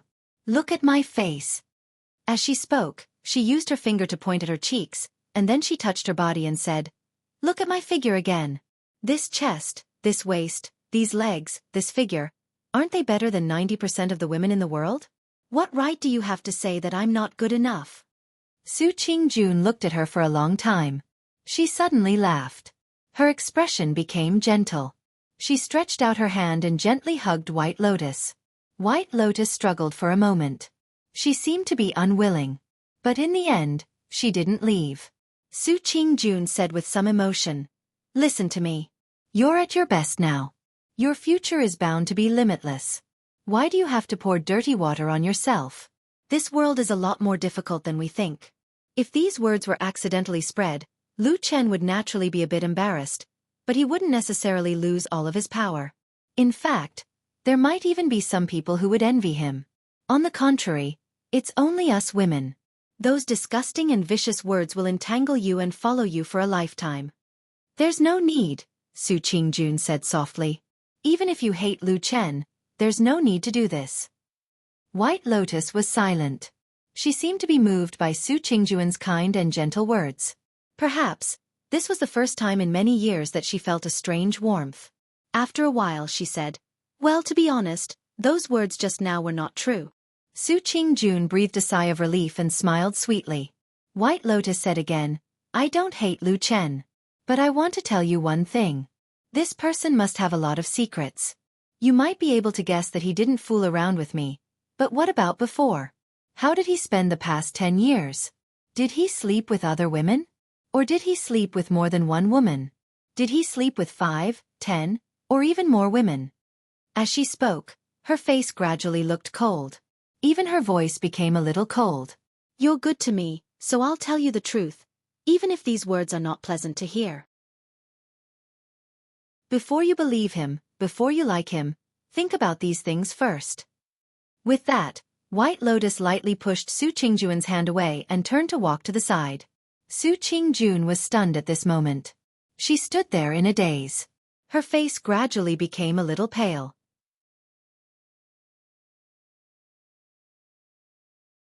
Chapter 508. The affairs of the world were like a big dream. How many times did life experience the coolness of autumn? Unknowingly, the immortal city had once again arrived at the chilly autumn with falling leaves. Although during this period of time, Zheng Xianmeng and Fuyunji's men were busy pursuing and intercepting the evil sex forces in the immortal city, to completely eliminate this malignant tumor from the immortal city.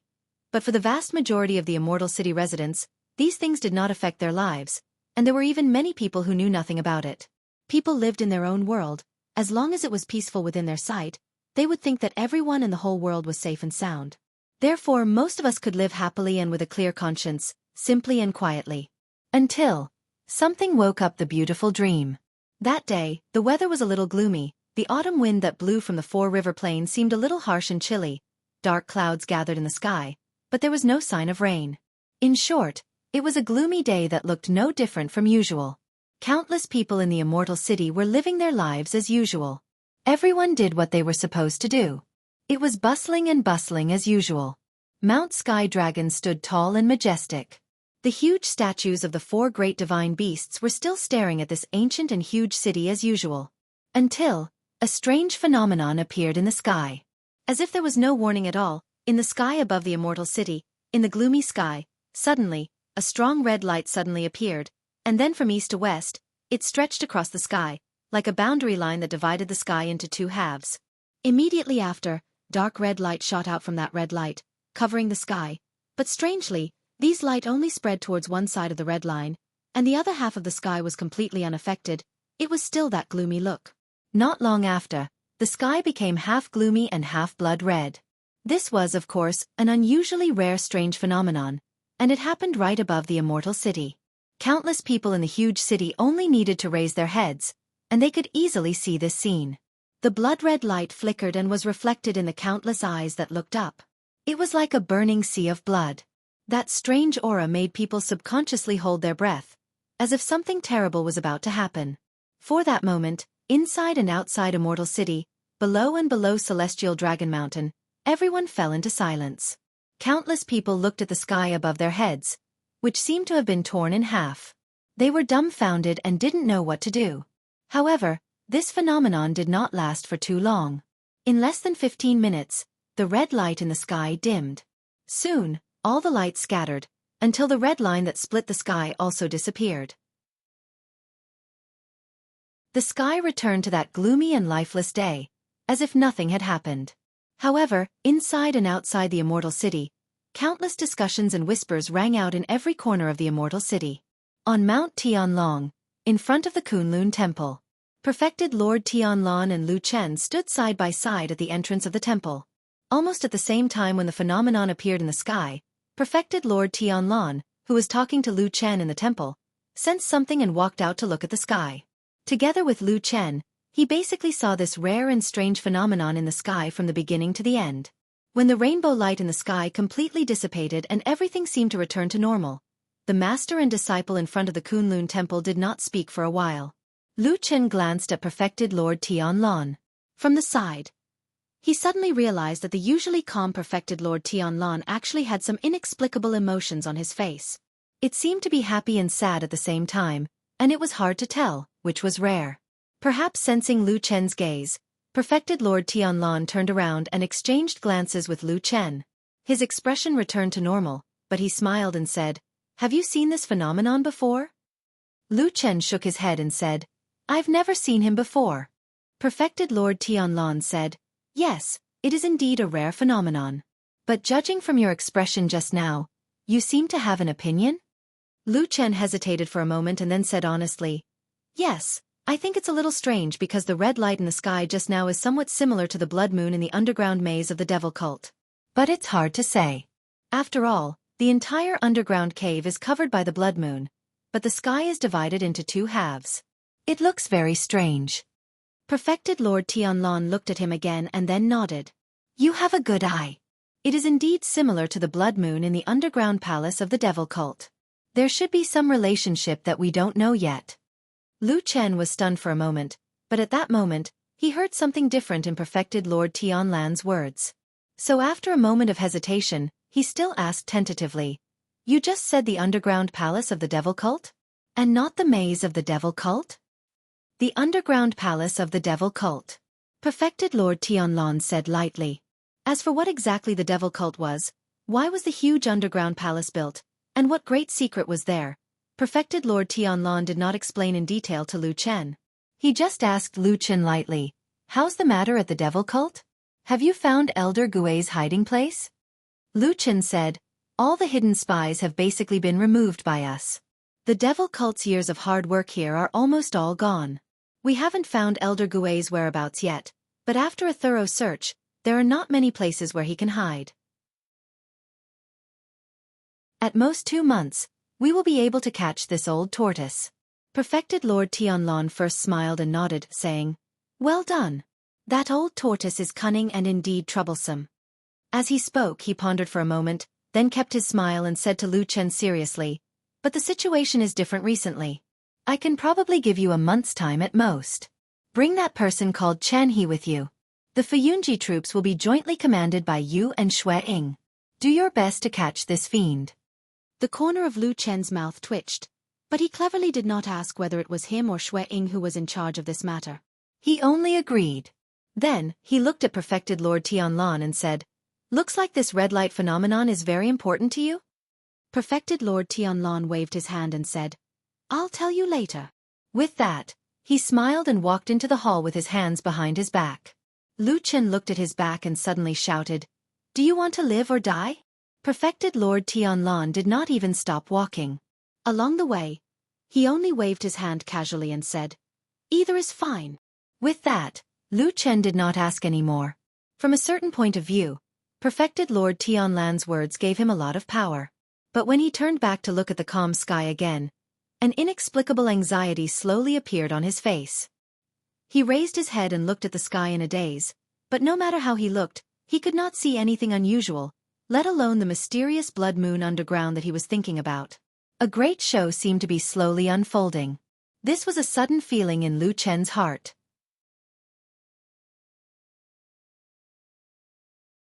Chapter 509. At a certain time during the day, the originally quiet celestial Dragon Mountain, or more precisely, this area of Fuyunji's territory, suddenly erupted into a commotion. Orders were sent out from the Floating Clouds Division's main hall. They were quickly sent out in all directions by the nimble people. Then, in a short period of time, more people began to gather from different places, like a stone smashing into the water and creating ripples. At this moment, there were already many people in the main hall. Most of them stood quietly and solemnly at the side. At the center of the symbol of power, Xue Ying and Lu Chen stood side by side. Some distance away from them, Old Ma and Chen He also stood there waiting for orders. Different from the people around them who faintly revealed a bit of killing intent, Xue Ying and Lu Chen's faces looked relatively calm, as if they did not feel that what was about to happen was some earth-shattering event. At least, they looked much calmer than the others.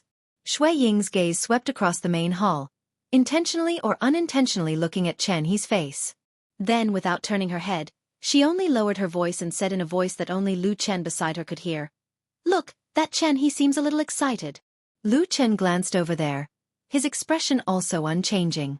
He said, There's nothing strange about it. When he first came to our side, his biggest capital was to think that he could help us capture Elder Gui. In the end, after so long, the evil cult has caught many spies, but the biggest one has never been seen. It's only right that he is a little anxious.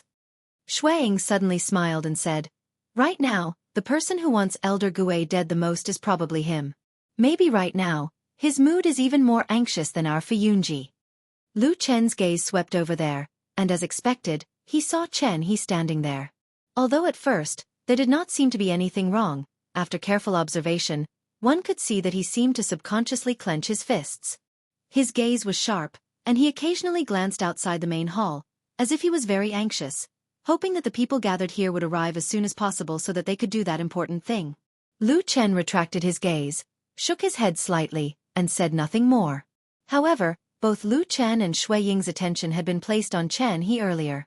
Hence, they could tell that there was something strange about Chen He's expression. However, the two of them did not notice that the person standing beside Chen He had also turned his head around at this moment.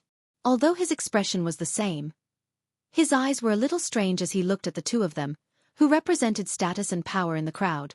Because they were too familiar with each other, people would always subconsciously ignore the people around them, always thinking that they would be the same as before, and nothing would change. Perhaps it was because of the many experiences they had in the past, and perhaps it was because of the trust that came from the bottom of their hearts that they would not think too much. It is as if we always think that our friend will always be there for us, as if it is only natural that he or she should be there for all eternity. Even the greatest and most meticulous person would often be like this. Lu Chen's gaze shifted away. He saw that more and more people were entering the Great Hall. Other than Fuyunji's troops, the group of experts dispatched from the Kunlun party had also been called over. He quickly saw Su Qingjun in the crowd. Coincidentally, that woman was also looking in his direction. Lu Chen revealed a trace of a smile, nodded at Su Qingjun, and smiled. Unexpectedly, not only did Su Qingjun not smile back, she looked at him with a complicated expression. Her expression was cold, and after a moment, she turned her head away without any reaction, as if she did not see him. Lu Chen was startled. He thought, is she angry? But I did not provoke her recently, or is it because something happened to Su Qingjun before, and she is unhappy? Seeing that almost everyone had arrived, Shui Ying glanced at Lu Chen, a trace of inquiry in her eyes. Lu Chen smiled, took half a step back, and at the same time made a modest gesture. Shui Ying smiled slightly, and did not decline again. She took a step forward. This time, she immediately attracted the attention of everyone in the Great Hall. The few whispers that were originally there immediately quieted down. Today, we are going to do something big, Shui Ying said straightforwardly. Under the continuous pressure of Fuyunji and Zhengxian Meng, in the process of almost non-stop sweeping and exterminating the hidden spies of the evil cult, the people who stood in the light and absolute power could not understand the despair of those who were constantly being pressured, hearing from time to time that their companions around them had died, and having a dark and lifeless future. Despair made people feel pain, it made people crazy, and it also made people have no way out. Even if they once had the most unwavering determination, it was possible for them to collapse at the last moment. This kind of thing happened. Among the last remnants of the evil cult, there were finally people who could not endure it in their hearts, and secretly sought refuge with Fuyunji. Then, like all the traitors in the world, they needed a presentable gift, a proof of allegiance. This proof of allegiance was quickly delivered to Shui Ying and Lu Chen. It was a piece of news. The traitor of the evil cult clearly pointed out that there was a very important, illustrious, but extremely mysterious high-ranking figure of the evil cult, who had been secretly arranged to hide in a secret place in a certain immortal city some time ago. And the reason why this traitor knew was because that place was the meaning of his existence. His mission was to protect this kind of important figure in the evil cult to temporarily take refuge. But now this guardian of the refuge suddenly came to his senses, and felt that he had taken the wrong path in the past, and believed in the wrong person and the evil cult. Everything was the fault of the evil cult and that hateful elder ghost. Fuck the divine tree, fuck the myths and legends of unifying the three realms, they were all lies. I want to live. He did not know the identity of this important figure. But what he knew was that only the true important figures of the evil cult were qualified to hide in his place. When Shui Ying's words echoed in the great hall of Fuyunji, everyone became excited. The identity of that deeply hidden important figure seemed to be on the verge of being revealed, and to completely destroy the last vitality of the evil cult, there was probably only one last step left. Shui Ying quickly began to make arrangements, and divided the hundreds of elite troops in the great hall into several batches, each with a leader. At the same time, the troops were made up of 10 people, and with an abnormally firm attitude, she explained that the 10 people in each team would supervise the operation together, and if anyone dared to leave the team alone or did anything to report to the outside, they would be immediately arrested and given the right to kill them on the spot. The meaning of this order was naturally clear to everyone. It was nothing more than an estimate that there were still some remnants of the evil cult that had infiltrated into Fuyunji, and in this capture, there was a high possibility that the important figure was Elder Ghost. No matter what, there could not be any accidents. The inescapable net, following the order, was opened. When the troops in the Great Hall filed out and flew down the mountain, Xue Ying and Lu Chen also walked in the same direction. At such an important moment, the two of them naturally had to be present. But as they walked, Lu Chen suddenly realized that Xue Ying's face did not seem to have much excitement, but instead looked a little disappointed. Of course, this was all hidden very well. If he was not standing next to her, he might not have noticed it. Lu Chen was about to open his mouth to ask, but then he thought of something and quickly suppressed this thought. He turned his head back to look at the tall and majestic Floating Clouds Division's main hall. This illustrious and prestigious palace towered high above Celestial Dragon Mountain. Sunlight shone on it, as if at this moment, it had already reached its most glorious and dazzling moment.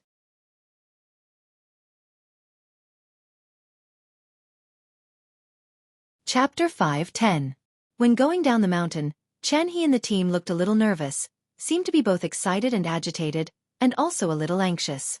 He found Lu Chen, pulled him aside, lowered his voice and asked Lu Chen, "Will Supreme Tianlan come to today's arrest?" Lu Chen frowned, glanced at Chen He. His expression was a little strange. Chen He hurriedly shook his head and said, "Don't misunderstand, I have no other meaning. Since I have already decided to rely on Immortal Alliance, I naturally know what to do. But..." He suddenly stopped, looked left and right, and then approached Lu Chen, said in a low voice, "But today's matter is really important.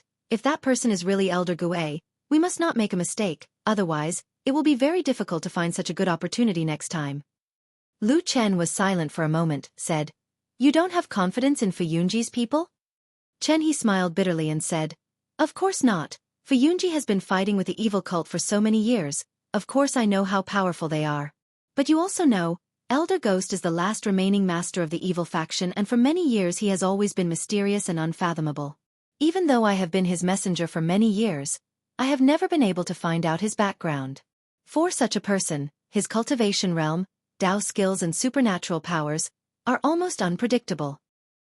He paused again, said softly, "But if that Elder Gue has some secret means, or if he has secretly cultivated, his cultivation is extremely high, even reaching the level of deity stage, then it will be troublesome. Even if we can suppress him with so many people, we will either suffer heavy casualties, or risk of him escaping if we are not careful. But if there is Supreme Tianlan in charge, the situation will be completely different." These words were reasonable, and Lu Chen couldn't refute them for a moment. However, he didn't immediately agree or answer Chen He. Instead, after thinking for a moment, he said, "What you said does make some sense. However, my master is an elusive person, and his whereabouts are unfathomable. Although the various arrangements for today's matter were made by the Floating Clouds Agency, it is only natural that he is aware of it. However, I do not know whether he will come later or whether he will observe from the shadows." Chen He was silent, probably understood something, then nodded to Lu Chen, and walked forward. Lu Chen looked at his back, frowned slightly, after a while, also continued to walk. To carry out such an important arrest, of course it was impossible to swagger through the streets with a large group of people, and then arrogantly stroll to other people's door and knock. Even if you were strong and had an absolute advantage, this kind of behavior was not awe-inspiring, but would be called retarded. Before going down the mountain, this group of elite people dispersed silently, like water droplets converging into the vast ocean. In the blink of an eye, no trace could be found. However, under the calm sea, there were countless undercurrents that were closing in on the same target from all directions. Lu Chen and the other large group separated. Walking on the streets of the Immortal City, he looked inconspicuous, like an ordinary person. Just as he walked near the long street where the explosion had happened before, a series of footsteps sounded behind him. He turned his head to take a look, and found that it was old Ma rushing over, walked to his side, and walked side by side with him. The two of them often walked in and out together, so they were not afraid of revealing their whereabouts. Lu Chen nodded to greet him, and old Ma also smiled. "Are you nervous? After all, that is the last big head." Old Ma asked. Lu Chen thought for a moment, but smiled and said, "It's all right. You don't say, I have never thought about this before, but after you mentioned it, I found that I really don't feel excited. Probably because the evil faction is too weak, we don't really care about it anymore. Old Ma was a little emotional, sighed a few times and said, "How many years has it been? In the early years, I always felt that the evil faction was still a huge monster, the mortal enemy of our good faction. To defeat them was extremely difficult, and we don't know how much blood and lives had to be sacrificed, but in the end today, it has become like this." Lu Chen lightly said, "Things are always done by people. If they did not do those things in the past, they would not have become like this so quickly." Old Ma was silent for a moment, then smiled and nodded, and said, "You are right." The two of them walked through the long street, passing by the place that was blown to pieces, and there was only a big pit, and it was also tightly surrounded by many layers of cloth. Looking at the guards outside, Lu Chen and Old Ma both took a few steps to the side, and stayed away from that place. "Recently I have been too busy to come here, and I thought that this place should have been filled up. Why is it still like this?" If it was only for a passage to enter and exit the underground maze, it was indeed only necessary to leave a passage. This long street was bustling, and it was indeed very inconvenient to enclose a piece of land like this for a long time. Standing beside Lu Chen, Old Ma glanced over there and then whispered, "I know this. I heard that not only did they not reduce the number of guards, but they also seem to have increased the number of people recently, and the defense seems to be impenetrable. Now, except for the Starry Temple's own people, almost no one from other halls can go to the underground maze." Lu Chen paused for a moment and said thoughtfully, "Speaking of which, it seems that after we left that place, we did not go down again." Old Ma shrugged and said, "Isn't that so? But from what you said, it seems that there is no reason to go down there." Lu Chen smiled, and did not answer. Old Ma and him walked a few steps forward, and suddenly coughed and asked Lu Chen, "Oh yes, when I was going down the mountain just now, I saw Chen. He specially ran over to look for you, and whispered to you for a long time." "At this time, why did he look for you?" Lu Chen did not think too much and said, "Oh, that's because he was a little worried, and ran over to ask me about the whereabouts of the dam Baldi, and whether he will go over today." Old Ma's expression suddenly changed, and Lu Chen glanced at him and said, "Don't worry, I just brushed it off and did not say anything." Old Ma shook his head and said, "No, why did this guy suddenly ask about Sir's whereabouts? Could it be that he has other plans?" Lu Chen pondered for a moment and shook his head and said, "This should not be the case. Right now, among our group, the one who wants Elder Ghost dead the most is probably Chen He. But he is worried that the old tortoise's cultivation is too high, and he is afraid that we will let him escape." Old Ma nodded, and then said with some disdain, "He thinks too much." Lu Chen also smiled, and turned his head. Seeing that they were unknowingly about to cross the long street, he suddenly thought of something, and suddenly raised his head to look at the sky above his head, and then turned back to look at the place that was tightly surrounded by cloth. Suddenly, Lu Chen was startled, and saw that above the ground that was surrounded by the cloth, there was suddenly an inconspicuous auspicious cloud floating over, and then quietly landed, disappearing into the depths of the heavy cloth, and in a blink of an eye, disappeared without a trace. Who was that?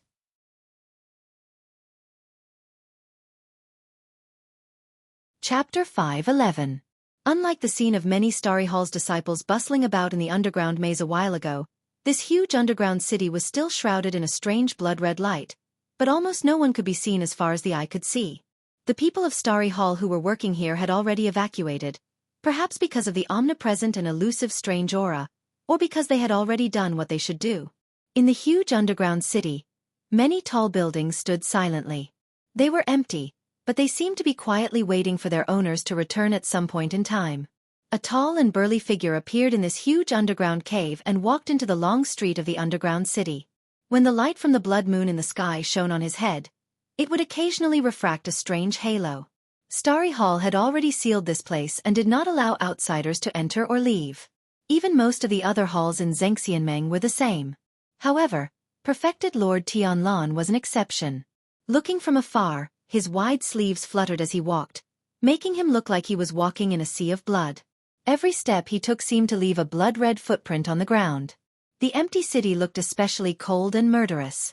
However, as he gradually walked into this city that was bathed in the blood-red light, some strange and distorted runes gradually appeared in his line of sight. These runes were carved on the road, the corner of the wall, the door frame, the stone and all sorts of corners. They seemed to be unrelated, but in fact, they were indistinctly independent. At a certain moment, after true Lord Tianlan's footsteps crossed an invisible boundary, suddenly, like a stone thrown into calm water, a series of ripples abruptly appeared around his body. The light and shadow in the air suddenly twisted and trembled, as if a wall of water was erected in front of him and swayed. It twisted into a strange mirror image in front of perfected Lord Tianlan, reflecting his shadow. It was as if another version of him had suddenly appeared in front of him, staring at him coldly. Perfected Lord Tianlan's expression did not change as he looked at his other self indifferently before walking over. His body passed through the figure and continued forward without a sound. The figure actually turned around and looked at his back. Then, it began to tremble and gradually dissipated into the air. The surroundings were silent, as if it had suddenly quietened down. Actually, after the Starry Hall disciples left, there was basically no sound in this underground cave. It was very quiet. However, when one was inside, there would more or less be some sounds, for example, the sound of unknown insects in certain corners, or the sound of wind drifting from the corner of a certain cave entrance. However, after crossing that invisible line, all the sounds in the city suddenly disappeared. It was a true silence that seemed to isolate all sounds outside of that invisible boundary. Perfected Lord Tianlan looked around and nodded slowly. There was a hint of satisfaction on his face. Then he continued to walk forward until he reached the center of the underground city, next to the huge statue that connected the ground and the dome of the subterranean cavern. Perfected Lord Gu Yu of the Starry Hall was sitting here a few times before. The two of them would chat when they met. However, it was rare that even perfected Lord Gu Yu was not around this time. It could be considered as truly empty. Perfected Lord Tianlan pondered for a moment. His gaze fell on the spot where perfected Lord Gu Yu usually meditated. After a while, he walked over and stood there. Everything seemed to be the same. The only difference was that he was a little closer to the statue. After a while, when perfected Lord Tianlan looked up at the sky, he soon realized that when he looked at the blood moon from this position, he seemed to be able to see a gap in the red light around the blood moon. In that gap, the blood moon seemed to be rotating slowly. In the past, there were no gaps around the blood moon at all. This place was clearly something that had appeared not long ago. Perfected Lord Tianlan smiled and did not seem to be too bothered. Then, he walked to the side of the statue and reached out his thick and broad palm to press on it. It was ice cold. The statue did not move. But after a while, something seemed to throb behind the stone. Then, a terrifying aura suddenly rushed out from the depths of the statue. The aura was ferocious, and the number seemed to be unbelievably large. It was as if there were tens of thousands of evil spirits imprisoned in this huge statue. Then, at this moment, they suddenly felt the aura of the flesh and blood of a living person, and immediately surged out like raging waves. The statue remained motionless, as if all the movements had nothing to do with it. However, in the depths of the stone, a terrifying roar seemed to come from the depths of the netherworld. Wave after wave, endlessly, crazily rushed towards perfected Lord Tianlan. Thud, thud, thud. A strange and deep sound slowly rang out. It was originally extremely soft and almost inaudible to ordinary people. However, in the middle of this extremely quiet underground city, it was exceptionally clear and made one's hair stand on end. However, there was no fear on perfected Lord Tianlan's face. He even looked at the stone surface of the huge statue in front of him with a look of disdain. He slowly raised his hand and gradually left the stone surface. As if sensing that the warm aura of flesh and blood was gradually leaving, the strange voices behind the stone suddenly became agitated. All sorts of strange, mournful and terrifying roars rose and fell, shouting at the top of their lungs. However, they were imprisoned by the stone and all their desires were destined to turn into nothingness. The hand left the stone surface. Wang! Like a string suddenly hitting a high note, all the noise suddenly disappeared, as if it had never existed in the first place. The statue was still a statue and the stone surface was still a stone. There was no change and no strange things appeared again. Perfected Lord Tianlan looked down indifferently. His gaze landed on the place where the statue was deeply buried in the ground. A pondering expression appeared on his face as he raised his head to look at the blood moon above his head. In the end, he suddenly let out a soft sigh and muttered to himself, "It should be soon. There's only one last step left." Before he finished speaking, perfected Lord Tianlan's body suddenly paused and he raised his eyebrows. He instantly turned around and his eyes were cold and bright. An indescribable aura suddenly surged in all directions like a huge flood. At that moment, even the omnipresent blood-red light seemed to avoid this burly figure. Then, the surroundings became silent. There was no sound at all and no trace of anyone. However, perfected Lord Tianlan's eyes, which were as deep as the night, were rippling as he coldly swept his gaze across the surroundings. After a while, his gaze slowly stopped at a house near the city.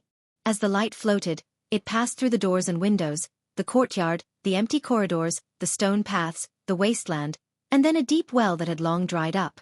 A dark shadow was hiding in the depths of the well. There was no warmth or aura from its body. It was like a natural stone that silently stayed in the darkness. Everything happened just now. When the terrifying and strange aura from the statue appeared and disappeared in an instant, his heart beat slightly faster. In the distance, perfected Lord Tianlan stared at the house and frowned.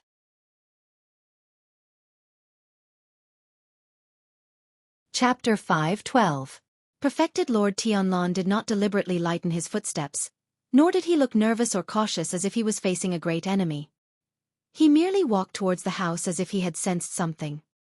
He walked calmly, naturally, calmly and confidently, as if he was completely fearless, as if there was nothing in this world that was worthy of his scruples, even if he was in this desolate underground labyrinth, even if the scene of thousands of ghosts roaring had just happened not long ago. He looked as if he did not believe in heaven and earth, did not respect ghosts and gods, and despised fate. He only cared about himself and believed in his own strength. That was why he didn't even bother to lighten his footsteps or disguise himself. He just walked straight into the empty mansion with a wave of his wide robe sleeves. The house that was shrouded by the red light of the blood moon had a strange color. At first glance, it even looked as if the walls and house were slowly oozing blood. If a timid person were to come here, he would probably be scared to death. However, to perfected Lord Tianlan, these were, of course, meaningless illusions. There was not even the slightest ripple in his eyes as he calmly swept his gaze across the surroundings and observed the house. Under the red light, it was as silent as the outside. There was no sound at all. The extremely faint movement that had suddenly appeared at a certain moment earlier had naturally disappeared without a trace. In retrospect, that extremely faint movement that could not even be considered a sound was more likely just a momentary trance or a momentary illusion. Perfected Lord Tianlan frowned as he stood at the entrance of the house, quietly looking at every corner of the house, as if he was lost in thought. At the same time, in the deserted backyard of the house, at the bottom of the dry well, where darkness shrouded, that black figure seemed to have completely turned into a lifeless stone, sitting motionlessly against the wall. There was no warmth, no breath, and no heartbeat. He did not even look like a dead person, but rather a stone that was as good as new. Perfected Lord Tianlan stood at the entrance for a long time, but still did not take any further action. It seemed that he was not sure what had happened just now, or perhaps he had only suddenly sensed a slight movement in the direction of the house, but after he came over, all the movements had disappeared. So, was it an illusion, or did it really exist? Perfected Lord Tianlan's eyes shone brightly as he continued to scan the mansion. The invisible yet fearsome aura emanating from his body seemed to seep into every corner of the mansion. A moment later, he suddenly strode forward and walked into the house. In the dark well, the black shadow that had almost completely fallen into a deathly stillness raised its head slightly in the darkness. There seemed to be a strange light flickering in the darkness. He looked a little nervous. Pang pang. The footsteps were neither fast nor hurried as they steadily and forcefully stepped on the ground. Although there wasn't any great commotion, the figure in the darkness could clearly feel that some of the creatures living in the darkness in the depths of the soil beneath him, the little bugs and monsters that were far away from the surface and had never seen light their entire lives, were all fleeing in all directions, desperately trying to leave this place. A gust of wind suddenly blew past this place. There was almost no wind here. The figure in the darkness seemed to sense something and slowly raised his head. He looked up and vaguely saw a tall and burly figure suddenly appear near the mouth of the well. The light of the blood moon shone down from above, casting a black shadow on perfected Lord Tianlan's broad body and shrouding the mouth of the well. Perfected Lord Tianlan stopped in his tracks. This was the first time he had stopped walking from the front hall to the backyard. It was a desolate scene around him. Apart from himself, there seemed to be no other signs of life. There was nothing out of the ordinary. Everything seemed to be silent, empty, and lifeless. After a moment, Perfected Lord Tianlan's gaze swept across all the corners of the place. Then, he frowned slightly and his gaze landed on the last corner, that dry well. The large group of people from Fuyunji split up and snuck into the ocean-like immortal city. Then, 2 hours later, they quietly gathered from all directions and appeared outside a large mansion in the Vermilion Bird district of the immortal city. Without a sound, they dispersed all the irrelevant people in the surroundings and suppressed all the abnormal noises and noises. It was said that in the past, there was a lame joke in the immortal city. It was said that the name of Zhengxianmeng Fuyunji could stop children from crying at night. This was used to make fun of the devil sect demons in the immortal city for hiding like children. However, based on today's performance, even if the name of Fuyunji didn't make everyone fearful, it at least made most people revere them. Almost everyone cooperated and left. Thus, in silence, the people from Fuyunji surrounded this place. On the long street outside the mansion, Lu Chen and Old Ma stood side by side. Old Ma looked at the mansion that occupied a large area and sighed. These devil sect bastards seemed to be quite rich. Then he said to Lu Chen in a low voice, "I say, do you think the big guy hiding in this house today, could it be that old turtle?" Lu Chen pondered for a moment, nodded and said, "I think there is at least a 70% chance that it is him. Some time ago, we wiped out many of the devil sect spies and informants. Almost all of their nests were wiped out by us. No matter how cunning and treacherous Elder Ghost is, the places he can hide in will definitely become less and less. Other than that, in the devil sect today, especially in the immortal city, other than Elder Ghost, I really can't think of anyone else who can be considered as a big shot in the sect." Old Ma made a sound of acknowledgement and seemed to agree with Lu Chen's words. His face also revealed a look of anticipation. He clenched his fist and waved it and said, "After getting rid of that old turtle, I want to see how those devil sect bastards can still stir up trouble." "They will probably perish here." Lu Chen smiled and said, "I hope so." As he spoke, he glanced at the house. In the depths of his eyes, a trace of complicated emotion flashed past. Even though it was a blood feud, even though they were irreconcilable enemies, even though the devil sect was so weak and Lu Chen had contributed a lot, not to mention that everyone wanted to kill each other as soon as possible, but Lu Chen had after all lived in the devil sect for many years. Seeing this sect that had been passed down for 1,000 years was about to reach its end, he also felt an inexplicable emotion in his heart. The once flourishing, the heroes and heroism, all like the morning dew in a dream, disappeared in the past history, never to return. In front of them, there was a tall and charming figure. That was Xueying. After arranging everything, Xueying also seemed to feel that she had vaguely ushered in the highest peak of her life. That sense of accomplishment and satisfaction made her face exude an astonishing beauty. She raised her hand and waved heavily towards the house. Instantly, countless figures charged in from all directions while furious roars and shocked cries resounded. After a short moment, miserable and shrill cries pierced through the tranquility of the city, and they reverberated throughout the bright world, causing the clear sky to be covered in a layer of blood-red shadows.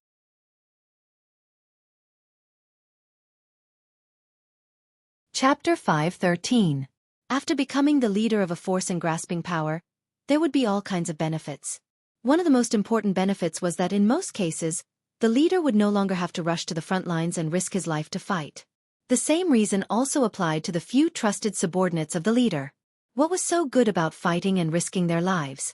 There was always the danger of swords and axes, and their lives were in danger. Moreover, it was very unsightly to shout and roar in a fierce battle. There was no grace and majesty. How could it compare to standing at the back and giving orders in a safe place? It was the most worthwhile thing in the world to let others do the dangerous things, and to take the credit and the fruits of the battle was the best thing in the world. Of course, most things in this world were fair. Most people who could reach this level of status had experienced countless difficult trials and suffered untold hardships to reach this step. Although there were a few people who were lucky enough to reach the sky in a single step, there were still a few people who were lucky enough to reach the sky in a single step. Old Ma had benefited from Lu Chen. At this moment, he did not rush to the front lines to experience the bloody slaughter, which made him feel very lucky. However, he more or less felt a little uncomfortable. Later on, when he heard the sounds of fighting and miserable cries coming from the big house on the other side of the wall, he faintly felt a little ashamed. Then, he realized that it was probably because he didn't fight with his companions from the Floating Clouds division and stood in a safe place, as if he was a deserter. He could not help but look at Xueying and Lu Chen, who had already walked to the front and were standing side by side to observe the situation. Then he found that their faces were calm and indifferent, as if everything that was happening in front of them was a matter of course. There was not even a hint of anxiety or nervousness on their faces, let alone a hint of guilt. Could it be that he was not thick-skinned enough? As this thought flashed across old Ma's mind, he suddenly heard a burst of exclamations and screams in the big house. A moment later, a man's voice suddenly roared loudly. "Who are you? How dare you kill innocent people in broad daylight?" No one replied. Or rather, the most direct answer was the sound of blades clanging and shadows. That man's voice was quickly interrupted. After a series of booming sounds, it was obvious that the voice was much weaker. At the same time, it carried a bit of mournfulness, anger and despair. He shouted sternly, "Let me tell you, this is the property of Heavenly Law Hall. Aren't you afraid of angering Supreme Tai Hu by doing this?" When these words reached them, Shui-Ing, Lu Chen, and even old Ma, who was standing to the side, were all startled, their expressions changing slightly. Lu Chen immediately turned his head to look at Shui-Ing. Shui-Ing sensed his gaze and frowned slightly, but after a moment of silence, she shook her head and said, "I've investigated this family's background before, and there's no such thing." Lu Chen was silent for a moment, then nodded without saying anything. But old Ma, who was standing beside him, hesitated for a moment, then took a step forward and said in a low voice, "It could also be a private property that Supreme Tai Hu had secretly arranged, or an estate that belonged to someone else under his name.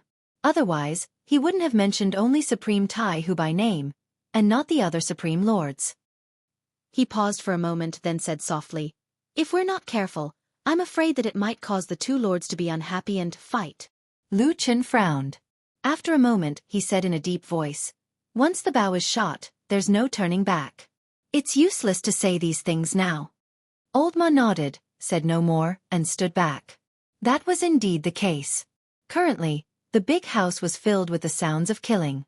Those who should be killed, many were killed, and those who should be killed, many died. How could they turn back? As for what would happen later, if Supreme Tai Hu were to be angry and punish them, they could only rely on Supreme Tianlan to bear the brunt. Fortunately, after so many years, perfected Lord Tianlan did not disappoint in these matters. When Lu Chen, old Ma, and the others encountered difficulties and simply and crudely threw all the possible bad results to Supreme Tianlan, the person whom they had high hopes on, of course, could also be said to be the biggest scapegoat, the damned Baldy whom Lu Chen often talked about, was standing in the underground city. In the blood-red light, he looked calm but somewhat solemn, staring at the dried-up well not far away in front of him. He had inspected almost every place in the mansion, and there was nothing out of the ordinary. Only this dry well in the wasteland of the backyard could be considered the last blind spot. If there were no suspicious points here, even Supreme Tianlan had to admit that he had probably sensed wrongly at that moment. There was no dangerous person here as he suspected. At least for now, the mouth of the well was dry, cracked, and covered with dust. It seemed that it had not been used for many years, not to mention that there might be something hidden under it. However, perfected Lord Tianlan didn't intend to give up halfway. Although he wasn't sure if the outsider he suspected was hiding here, it wouldn't hurt to take a look at this place since it was the only place left. Soon, he came to the edge of the mouth of the well. His tall figure covered the mouth of the well. Just when he was about to lean over to take a look, his body suddenly paused. Supreme Tianlan suddenly raised his head and looked back. An auspicious cloud flickered in the sky for a moment before dispersing. A moment later, the sound of footsteps could be heard. After a while, a silhouette appeared at the entrance of the house. The person hadn't arrived, but the sound had arrived first. "I say, what are you doing here alone?" Along with the laughter, Supreme Gu Yu of the Starry Hall appeared in his sight. He walked over with a smile, and at the same time, he clicked his tongue in admiration. He looked around the house a few times, and then said to Supreme Tianlan with a smile, "Could it be that you found some treasures buried by the demon clan? Let me tell you, if there's really such a good thing, you can't hide it from me. Everyone who sees it has a share." Perfected Lord Tianlan rolled his eyes, straightened his body at the entrance of the well, and turned around to face perfected Gu Yu. "What treasure? Is there really such a thing? Your subordinates have almost turned this place upside down these days. What can't they find?" Perfected Lord Tianlan rolled his eyes. Supreme Guyu did not refute and said with a smile, maybe their cultivation is too low and they can't find the hidden treasure. Perfected Lord Tianlan scoffed and took 2 steps towards him with his hands clasped behind his back. I was here a while ago. I felt that there was something strange in this house, as if someone was hiding here. That's why I came to take a look. Supreme Guyu was shocked and said, there's actually such a thing? Did you find the person? Supreme Tianlan shook his head and said, no. After a pause, he frowned and said, that voice was too weak and soft. Did I hear wrongly? Guyu Perfected Monarch thought for a while, then pointed at the blood moon above her head and said, now that this place is constantly illuminated by the blood moon's radiance day and night, it greatly affects us cultivators. Perhaps you are also affected by the blood moon. That's why you made a mistake? Supreme Tianlan hesitated for a while and then nodded slowly. He said, what you said seems to make some sense. Supreme Guyu smiled and made an inviting gesture. The 2 of them walked out side by side. At the same time, Supreme Guyu said, when I came here today, I saw your subordinates from Fuyunji gathering and going down the mountain. It seems like they're going to do something big? Supreme Tianlan looked at him and nodded.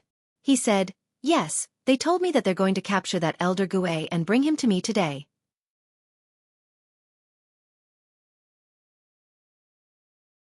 Chapter 5:14. Guyu True Lord laughed. His expression did not show much surprise. People who were in their positions, of course they were not people who were isolated from the news, there would always be all kinds of news transmitted to them through different channels. As to the degree of truth and falsehood, and how to make use of it, it was up to these bigwigs themselves to choose. So, Guyu True Monarch seemed to not particularly care about that extremely famous evil sect's last important leader, Elder Ghost. Speaking of this matter, although the evil sect was still notorious, intimidating, synonymous with the evil sects, the public enemy of the world's good faction, and also the #1 enemy that Zhengxian Meng had erected, but in fact, in the eyes of those bigwigs in Zhengxian Meng, the evil sect was no longer in their eyes. Even if the evil sect still tossed around a few times and made some movements, but obviously everyone looked down on the evil sect more and more, no longer changing their expressions at the mention of the tiger in the past. However, when Guyu True Lord and True Lord Tianlan talked about this matter, of course, they did not intend to discuss the current situation of the evil sect.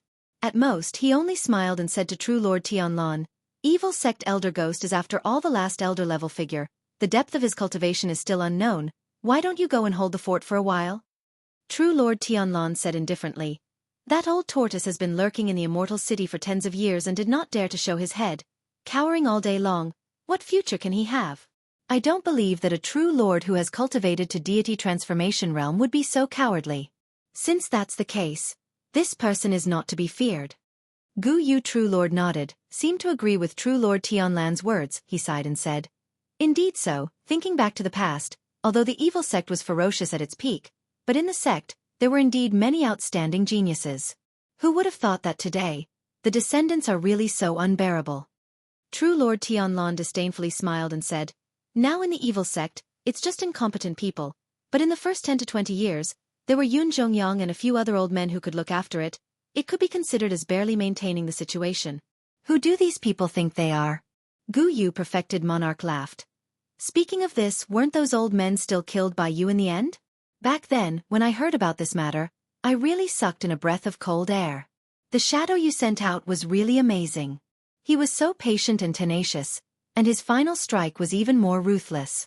It wouldn't be an exaggeration to say that he changed the situation with a single sword strike.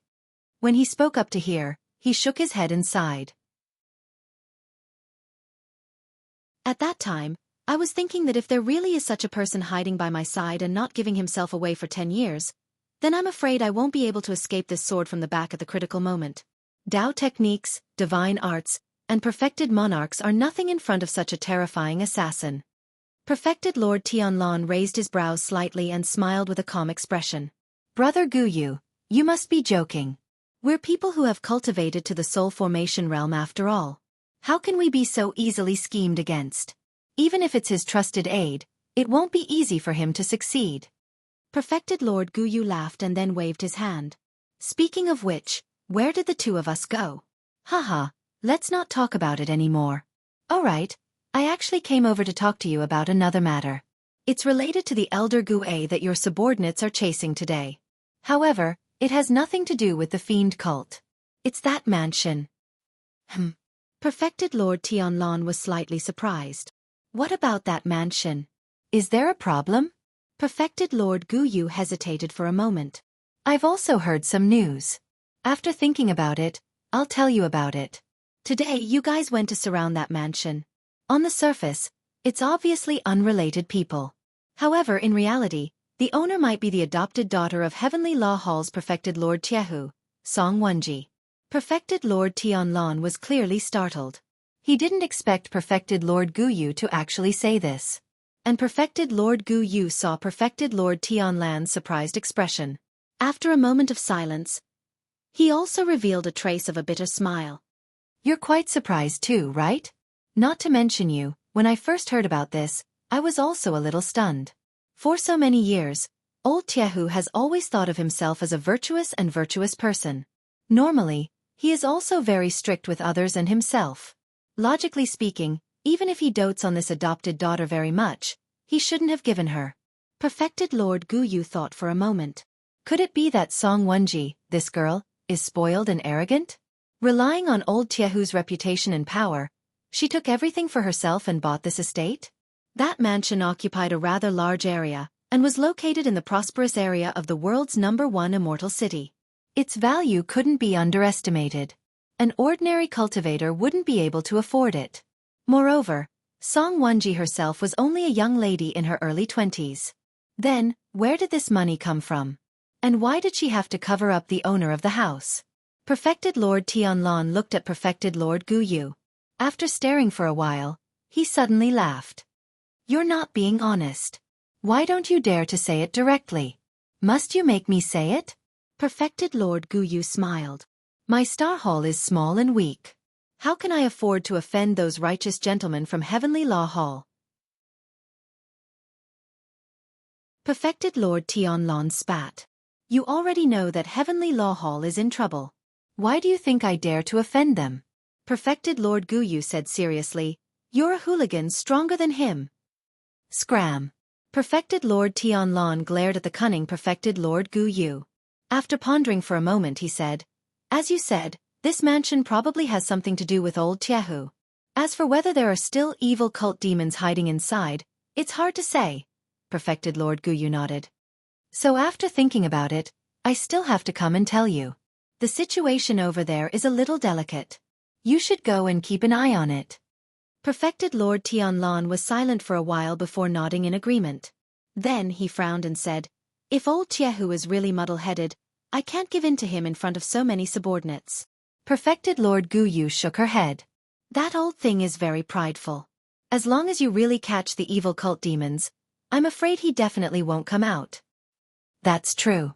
Perfected Lord Tianlan suddenly sneered. He seemed to have some disdain for the highly respected head of Heavenly Law Hall, Perfected Lord Tiehu. Then, he waved his sleeve and strode towards the door.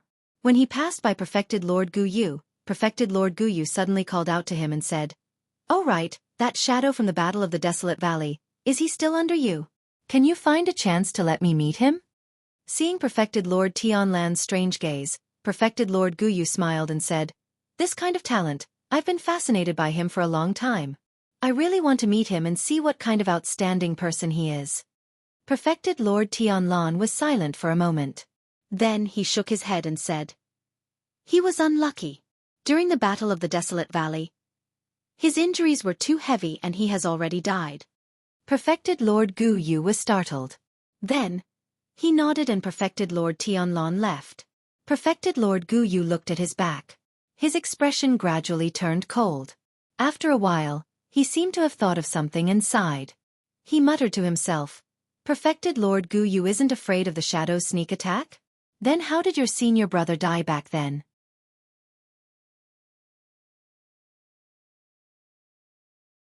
Chapter 5:15. Was there any secret collusion between the Tiehu Immortal of the Heavenly Law Hall and the Devil Cult? Most people in the world probably didn't believe it. To be honest, even Perfected Lord Tianlan himself didn't think it was possible. Although there was an old saying that one could not know a man's heart from his face, and Tianlan, who was also a deity transformation stage lord and had great influence in Zhengxian Meng, actually knew some secrets about Tiehu Immortal that outsiders did not know.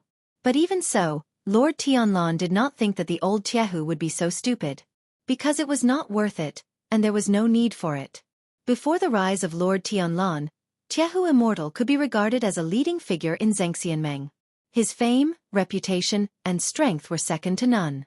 In addition, he had painstakingly maintained an upright image for many years, and had always been respected by the righteous cultivators in the world. At that time, it was not an exaggeration to say that he was respected by the whole world. However, talented people emerged in every generation. After true Lord Tianlan, who was much younger than him, entered the union of true immortals, he changed his image of a deity realm true lord who had been calm and steady for many years. He was determined to forge ahead, worked hard, and especially grasped the devil cult, which was a big threat to the evil sects that everyone in the world was very afraid of. He launched an unusually high-profile and fierce war and became the leader of the pro-war faction in the Union of True Immortals, which was a huge organization, and quickly expanded his strength. He also established Fuyunji, recruited masters, and acted fiercely. He was unscrupulous in promoting talents to the devil cult, and catered to the wishes of a large number of young cultivators. He formed a sharp contrast with the other calm and prudent old immortals in Zhengxianmeng. Because of this, his power grew rapidly, and the more he fought, the stronger he became. In the end, he suppressed the devil cult outside, and subdued many halls inside, and became the new leader of the Zhengxianmeng generation in one fell swoop. Such a talented and bold man attracted the admiration and respect of many young people. However, at the same time, he also attracted the disdain and dissatisfaction of the older generation. Among them, the discord between Immortal Tai Hu and Immortal Tianlan was a secret known by everyone in Sky Dragon Mountain. Of course, they were all bigwigs with high status, so they had to keep up appearances. For example, when Immortal Tiehu held a ceremony to accept Lu Chen as his disciple previously, Immortal Tiehu still came.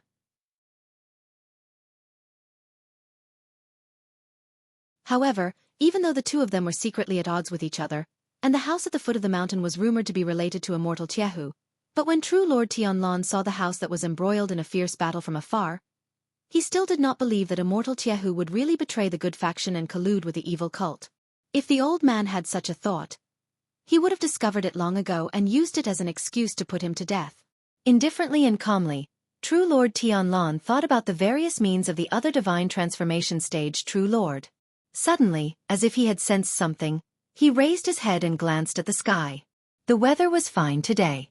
There were clouds in the sky, but the clouds were a little thick. He stared at the thickest part of the clouds and frowned. The faces of Xue Ying and Lu Chen did not look too good. In any case, offending a divine transformation stage true lord, even if it was unintentional, was a heavy psychological burden for ordinary cultivators.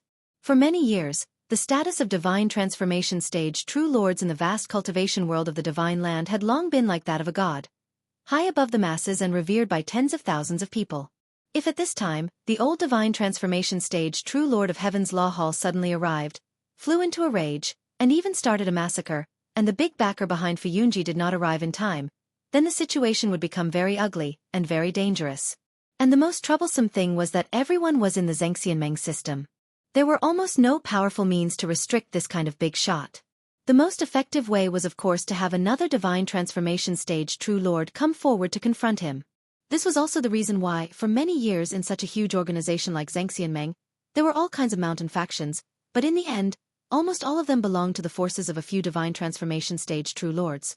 Therefore, at this moment, what these two people were most concerned about was whether or not there were people from the evil cult in this house. If they caught the evil cult demon, then everything could be easily solved. The evidence was right there. Even Tai Hu true lord could not say much, and instead had to spend effort to exonerate himself. It should be known that Fuyunji was not a small hall without a backer. Behind it stood the current #1 person in Zhengxianmeng, Tianlan true lord. Xue Ying had already passed down the order to tighten up the encirclement. No one must be allowed to escape. Killing people could be slow. The most important thing was to quickly confirm that the people resisting here were evil cult demons. But as the battle continued, the news that came out was not very optimistic. The resistance inside the house was very tenacious, and there were many experts hidden in this inconspicuous house. But what was more troublesome was that almost all of the people inside were of unknown origins. In other words, Almost none of them had any marks or items related to the evil cult. And that so-called big shot, for the time being, had not been caught. Shui Ying waited for a while, and suddenly called over a person beside her to ask a few questions. That person then quickly left and entered the house. After a while, he came back and directly walked to Shui Ying's side to reply. Shui Ying had no intention of hiding from Lu Chen, so that person did not lower his voice, so that Lu Chen and old Ma beside him could hear his words. Actually, his reply was not complicated. He only told Shui Ying that Chen he was still here, and that he was indeed with the main force, and was charging at the forefront. His attacks were ruthless and incomparably fierce, and he was even more hard-working than the people of Fuyunji. After that person finished speaking, he retreated. Shui Ying turned back to look at Lu Chen, who was expressionless. Instead, it was old Ma who smiled, and with some intention of smoothing things over said, "That's not bad, at least it seems that Chen he is not a problem. Let's see if we can catch that elder Gui later. I don't think it will be a big problem." Shui Ying frowned and said, "Let's talk about it after we catch him." As she said this, she turned back, looking a little impatient. Obviously, the sudden appearance of this matter that might involve true monarch Tiehu made her a little anxious. In comparison, Lu Chen was much calmer. At the same time, they heard the sounds of fighting in the house becoming louder and louder. It seemed that the battle had reached its most intense point, and the outcome was about to be decided. At this moment, suddenly behind them, on the street that had been cleared by the people of Fuyunji, and on the street where all the unrelated people had been chased away, a figure suddenly appeared. Like a ghost, the figure appeared on the long street, and then walked towards them. The three of them turned their heads to look, and then their expressions changed slightly. The person who came was a young and beautiful woman with a charming appearance. It was true monarch Tiehu's adopted daughter, Song Wenji. There were already people chasing after them, and their expressions were stern, as if they were about to attack. However, Song Wenji did not even look at the people behind her, and only walked towards Lu Chen's group. Moreover, her gaze only seemed to casually sweep over Shui Ying and old Ma, and finally stopped on Lu Chen's face. Seeing that the Fuyunji guards chasing behind them were about to catch Song Wenji, Shui Ying suddenly frowned, and then waved her hand. The guards were startled for a moment, and then immediately obeyed and retreated. For a moment, many people on the long street looked over. They saw Song Wenji calmly walk in front of the three people. To be exact, among the three of them, she seemed to only pay attention to Lu Chen. She stood in front of Lu Chen, and then looked straight into Lu Chen's eyes. Her gaze seemed to be exceptionally clear and bright, and there wasn't any obvious hostility within it, causing Lu Chen to be unable to determine the reason for her arrival from her gaze and expression. He could only smile and say, "Miss Song, may I know why you've come here?"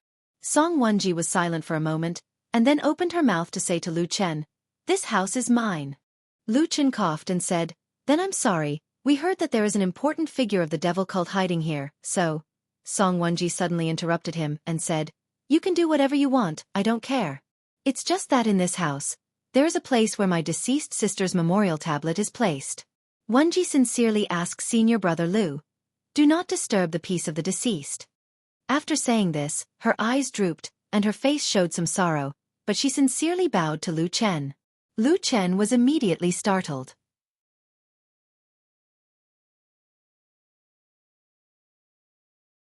Chapter 5:16. After standing in silence for a moment, Lu Chen did not directly reply to Song Wenji. Instead, he turned back to look at Shui Ying and old Ma. The two of them had subtle expressions on their faces. Old Ma frowned while Shui Ying shook her head slightly. She looked a little unhappy. Lu Chen pondered for a moment, then reached out to help Song Wenji up. At this moment, he was so close to her that he could feel Song Wenji's extraordinary charm and beauty. Even someone as determined as him could not help but feel his heart tremble. Perhaps this was the so-called beauty of the world. The closer one was to her, the more they could not help but be attracted? Such a thought flashed across Lu Chen's mind, but he immediately suppressed those strange thoughts in his mind. His eyes became clear in the blink of an eye. He took half a step back and said in a low voice, "Miss Song, you said this house is yours? Then do you know what is happening inside?" Song Wenji's eyes fluttered as she glanced at the house. At this moment, there were all kinds of sounds of fighting and screams coming from inside. Even though she was blocked by the high walls, she could still feel the intense battle going on inside the house. Presumably, it was a scene of blood splattering everywhere. Song Wenji's expression changed slightly, as if she was hesitant. But in the end, she still said to Lu Chen, "This matter can't be hidden in the end, so I might as well tell you now. As for you people from Fuyunji," her voice paused, as if she did not know what to say for a moment. Lu Chen sighed in his heart. After staring at this charming woman for a moment, he said, "We received a secret report saying that the remnants of the evil sect, Elder Gui and the others, may be hiding in this house." Xue Ying and Old Ma stood to the side, their gazes also fixed on this woman, waiting to see what kind of reaction she would have after hearing these words. After hearing Lu Chen's words, Song Wenji's gaze dropped, her eyes drifting. It was unknown whether she was looking at the ground in front of her or at Lu Chen's legs. However, the expression on her face did not seem to change, as if what Lu Chen had said just now had no effect on her. After a while, Song Wenji said calmly, "Senior Lu, I really do not know about this. I did ask someone to buy this house back then, but because it was a little inconvenient, I hit a corner in the middle. Of course, if you really want to investigate, these things can't be hidden from you, so I don't have anything to hide. But I really have nothing to do with the evil sect. I don't usually live here. I only arranged people to clean it from time to time." If there really are evil sect people inside, then there must be something wrong with the people guarding here. After hearing these words, Xue Ying and the others frowned. Xue Ying and Chen did not have any intention to speak. However, both Xue and Lu Chen did not say anything, and looked at Ying looked. Old Ma was a little helpless, but he could only cough and then said to Song Wenji, "Well, Miss Song, it's like this. Although you just explained it to me, this matter is of great importance, and it's really not good to just let it go." "And your explanation," said Song Wenji. "To be honest, it's not easy to explain." Song Wenji's bright eyes flashed. She looked at Old Ma and said, "But what I said is the truth." Old Ma hesitated for a moment, then finally clenched his teeth and said, Chen, I have to ask you something. Please answer me truthfully." Song Wenji saw that he was serious and also became serious. "Please speak." "You bought this house, but the money was paid for by your foster father?" "Was it Tai Hu Supreme who asked you to buy this house?" Song Wenji's expression suddenly changed. A hint of coldness appeared on her face. She did not answer immediately, but stared coldly at Old Ma. Old Ma's expression was the same as usual, as if he did not feel anything strange. However, he could faintly feel a trace of bitterness at the corner of his mouth. The atmosphere suddenly became somewhat stiff. For a moment, no one spoke. After a while, Song Wenji coldly said, "What do you mean by asking this question?" Old Ma smiled awkwardly and said, "This is something that must be asked. After all, you are Tai Hu Supreme's foster daughter. We have to clarify the relationship between you and him in this matter." Saying this, he couldn't help but add, "No other intention." No other intention would be absurd. The four people present all understood in their hearts that this question was so obvious. The meaning was obvious without asking. However, even though Song Wenji looked incomparably angry, she did not have the intention to act impulsively. She only silently stood there, coldly watching. Finally, she slowly said, "This matter has nothing to do with foster father." Probably this answer was exactly the same as what everyone had guessed she would say. That was why no one revealed any strange expressions. Instead, Lu Chen at this moment suddenly raised his eyebrows. His gaze passed over Song Wenji's shoulder and looked at the distant street. Suddenly, a tall and sturdy figure appeared. That shiny bald head waved at him from afar. After a moment, that person walked into a house by the roadside. Lu Chen hesitated for a moment and then said to Song Wenji, "Miss Song, you don't have to be anxious. We, Fuyunji, are here to capture the evil faction evil people. We will not purposely disturb your sister's memorial tablet. But this matter is of great importance. You are after all the owner of the house. Why don't you wait here for a moment?" As he spoke, he did not wait for Song Wenji's reply. It was as if he was certain that she would definitely stay here.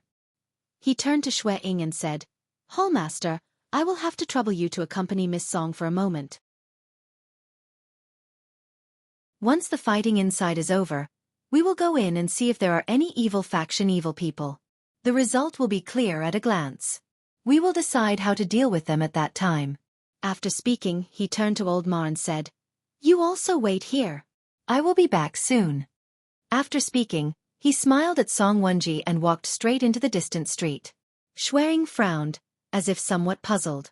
She wanted to say something but stopped. Song Wenji's expression changed. The three of them watched as Lu Chen walked into the distance.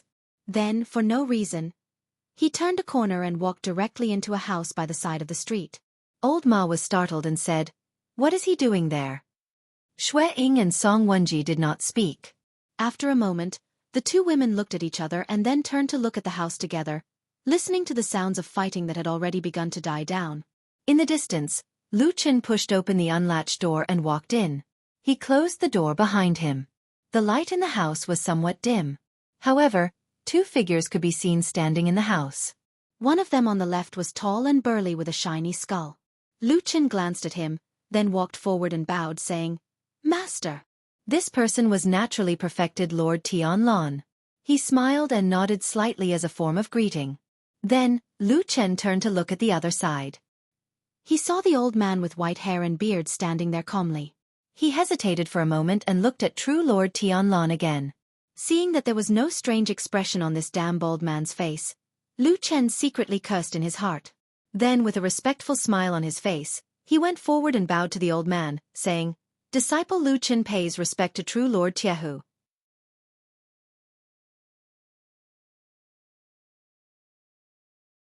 Chapter 5:17. The sounds of fighting in the house finally calmed down. Although there were still a few screams and curses from time to time, they quickly stopped. It was unknown whether they were knocked unconscious or killed by blades and blood. On the long street outside the gate, the three people without Lu Chen became very quiet. No one spoke and the atmosphere was very stiff. However, after hearing the sounds gradually disappear, Shui Ying finally snorted and said, "Let's go in." After saying that, she was about to walk into the house. At this moment, Old Ma suddenly coughed and said, "Lu Chen has returned." Shui Ying and Song Wenji's footsteps paused and looked back. They saw that Lu Chen was indeed walking over from the distance. His figure was calm and his expression was calm. There seemed to be nothing strange about him.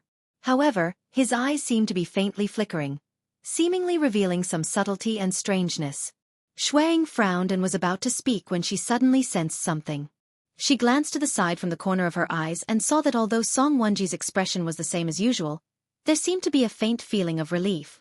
Shui Ying's expression changed and suddenly became somewhat cold.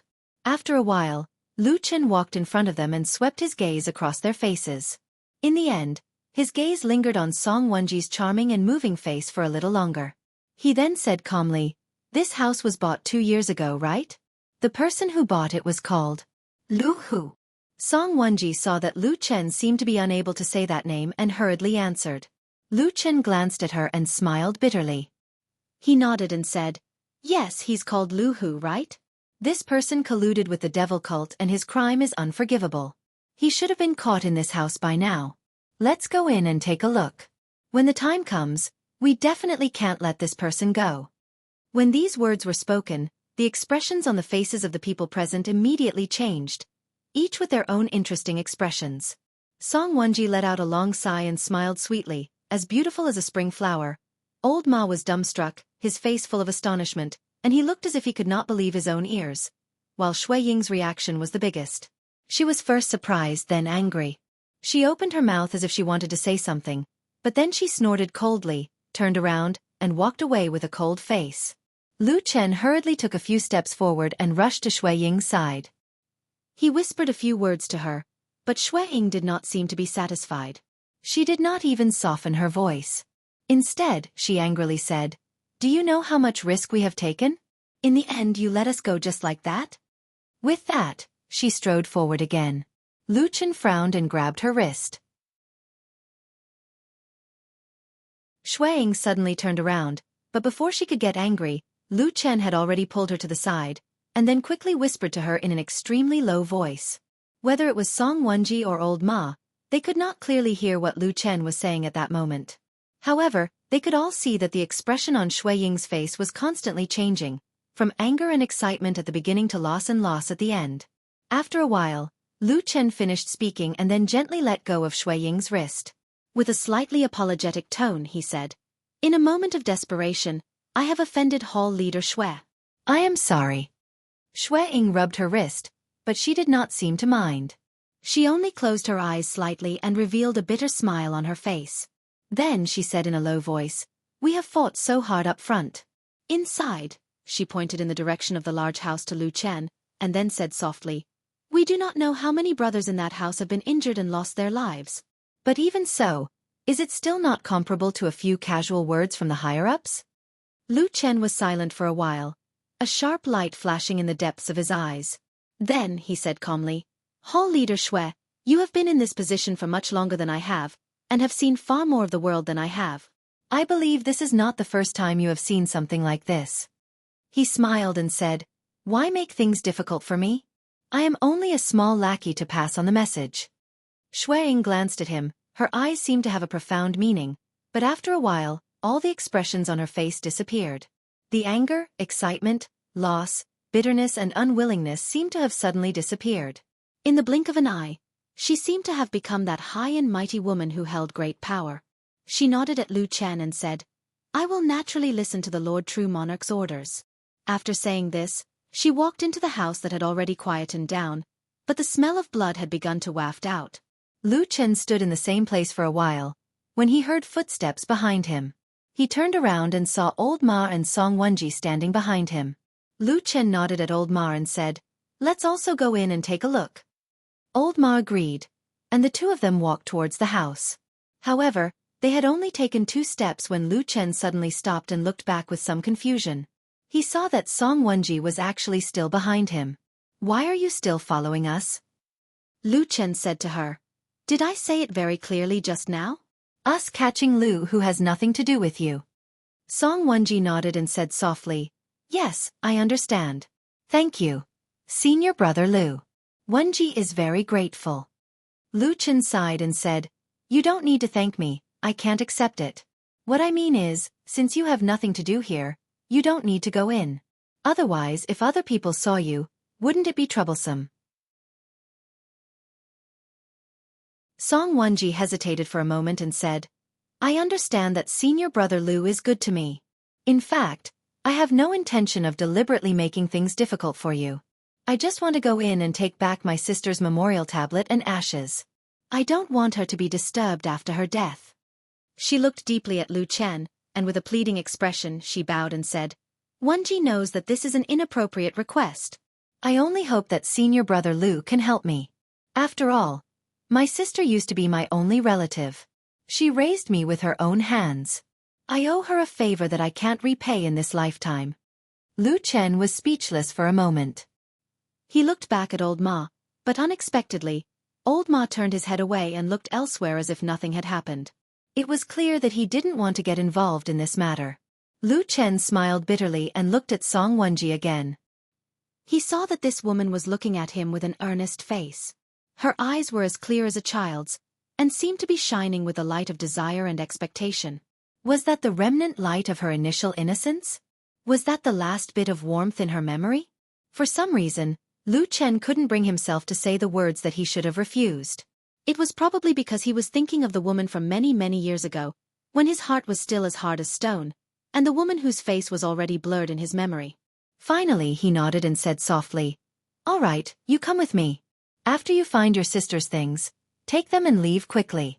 Otherwise, if there are any accidents, I'm afraid you will also be in trouble." Song Wenji suddenly smiled. She looked very happy, gratified, and happy. Her smile seemed to be as innocent as Lu Chen's, and there was no other meaning in his words.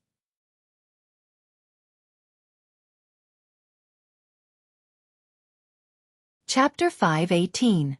Walking through the gate, they could feel the smell of blood thickening. There were no signs of a fierce fight in the front yard, but the further they walked, all kinds of bloodstains, collapsed doors and windows, broken stones, and even some bloodied corpses began to appear in their line of sight.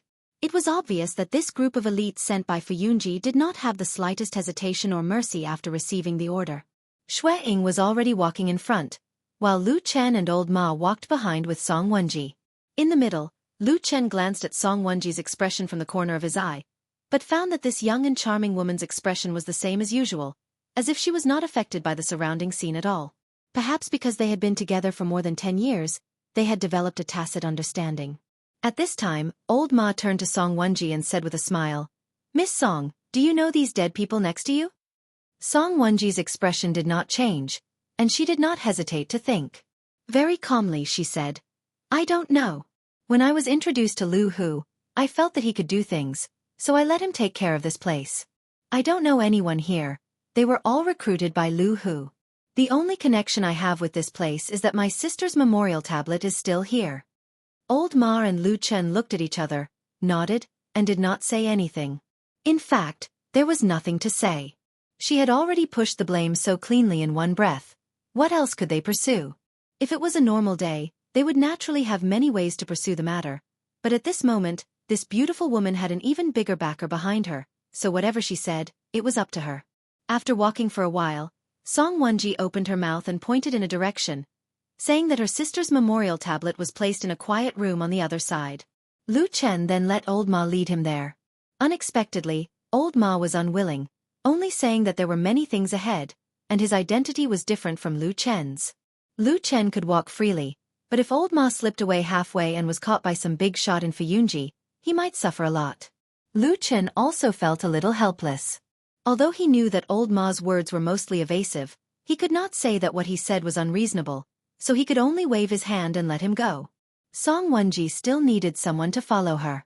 Although Lu Chen didn't know what Immortal Tiehu had said to the damn Baldy or what kind of deal they had reached to make Immortal Tianlan let them off, he didn't dare to let Song Wonji act alone in this house as the matter was a little delicate.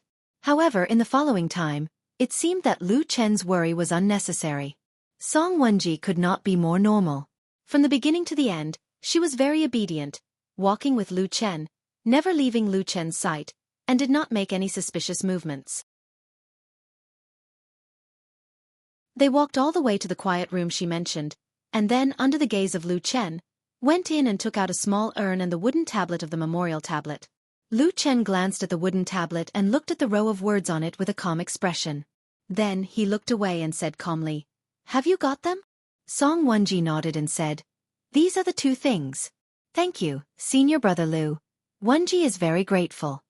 Lu Chen smiled and said, "You're welcome. Since you've got the things, it's not suitable for you to stay here for long in this bloody place, so you should leave first." Song Wonji replied with a N, carried the small urn and the tablet and walked out. Lu Chen followed behind her. He had only walked a few steps when he suddenly saw a figure turning the corner in front of him. The figure was tall and slender, and the two of them immediately met. It was actually Su Qingjun. Su Qingjun also did not expect to meet the two of them here. Looking at Lu Chen and Song Wonji, and then her eyes also saw the few things in Song Wonji's arms, she could not help but was startled, and her face revealed a strange expression. Song Wonji's expression right now was calm, and seemed to have some sorrow. Seeing Su Qingjun, she did not have any change, only nodded to her and walked over. Lu Chen for a moment felt a headache, but the matter was right in front of him. After thinking about it, he still had to follow. When he passed by Su Qingjun, he softly said, "There are evil faction heretics here, be careful." Su Qingjun snorted, with some unhappiness on her face, lightly said, "When I was fighting with the evil faction heretics, I did not see you, so you came here."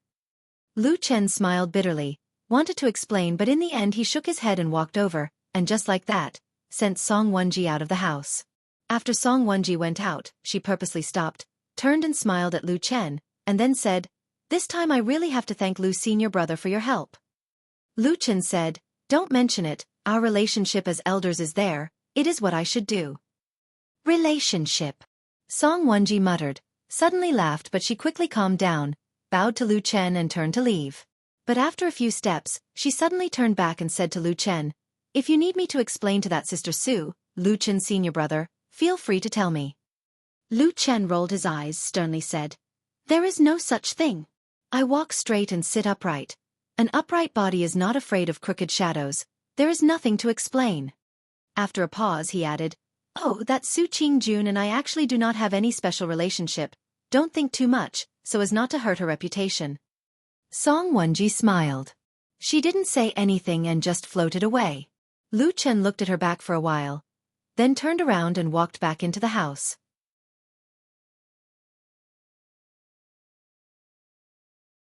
When he passed by the intersection, he purposely looked at the place where they had met, only to see that it was empty. There was no one there. At this time, there were basically no sounds of fighting in the house, but all kinds of noises and shouts were much more than before, rising and falling, gathering in the backyard of the house, occasionally accompanied by a few screams, but they quickly disappeared. Lu Chen quickened his pace and walked towards the backyard. The stench of blood in the air was getting thicker and thicker, and along the way, there were corpses strewn all over the place. Just as he was about to see the gate to the backyard, he suddenly heard a loud noise in front of him, as if many people were exclaiming in unison, and then excited voices could be heard. Here, here. There is a secret door. Quickly open it. No hurry. Be careful of the traps, surround the surroundings first. Where is the trap master? Quickly come and take a look. Hurry, hurry. It's open, it's open. Ha ha ha. Ah. Suddenly, a scream came from that direction. The voice was mournful, followed by a loud shout. Be careful, there is someone inside. Someone is hiding inside. Is it a big fish? It is not a big fish. Maybe it is a big turtle. Finally, someone suddenly said, and the backyard suddenly became silent. After a moment, suddenly there was a burst of laughter, with endless joy, gratification, and excitement.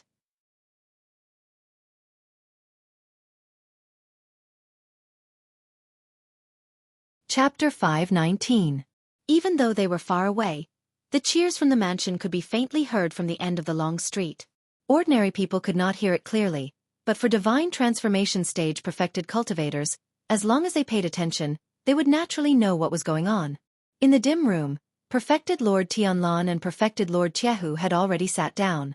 When there were no outsiders present, the two of them seemed to be much more casual. They did not really care whether they were sitting on an ordinary wooden chair or a throne or a lotus seat in one of the lofty palaces on Sky Dragon Mountain. However, the room was still very quiet. Neither of them spoke, and it was precisely because of this that the burst of cheers sounded a little clearer. After a while, perfected Lord Tiehu suddenly broke the silence and said, "Do you think that the person we caught is Elder Ghost?"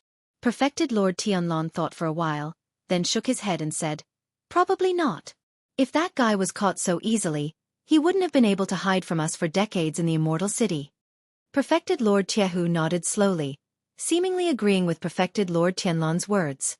After a while, there was a sudden sound of footsteps outside the room. The two important figures in the room did not seem to have any reaction. After a while, the footsteps stopped outside the door, and then someone knocked lightly on the unlatched door 3 times. "Come in," perfected Lord Tiehu said. The wooden door was pushed open with a creak, and Song Wenji walked in. She first called perfected Lord Tiehu, Godfather, then turned her head and looked at perfected Lord Tianlan. Even though he was just sitting, perfected Lord Tianlan's tall and sturdy figure was still very astonishing. At first glance, he seemed to be slightly taller than the petite Song Wenji. At the same time, this bald perfected lord had an extremely imposing manner.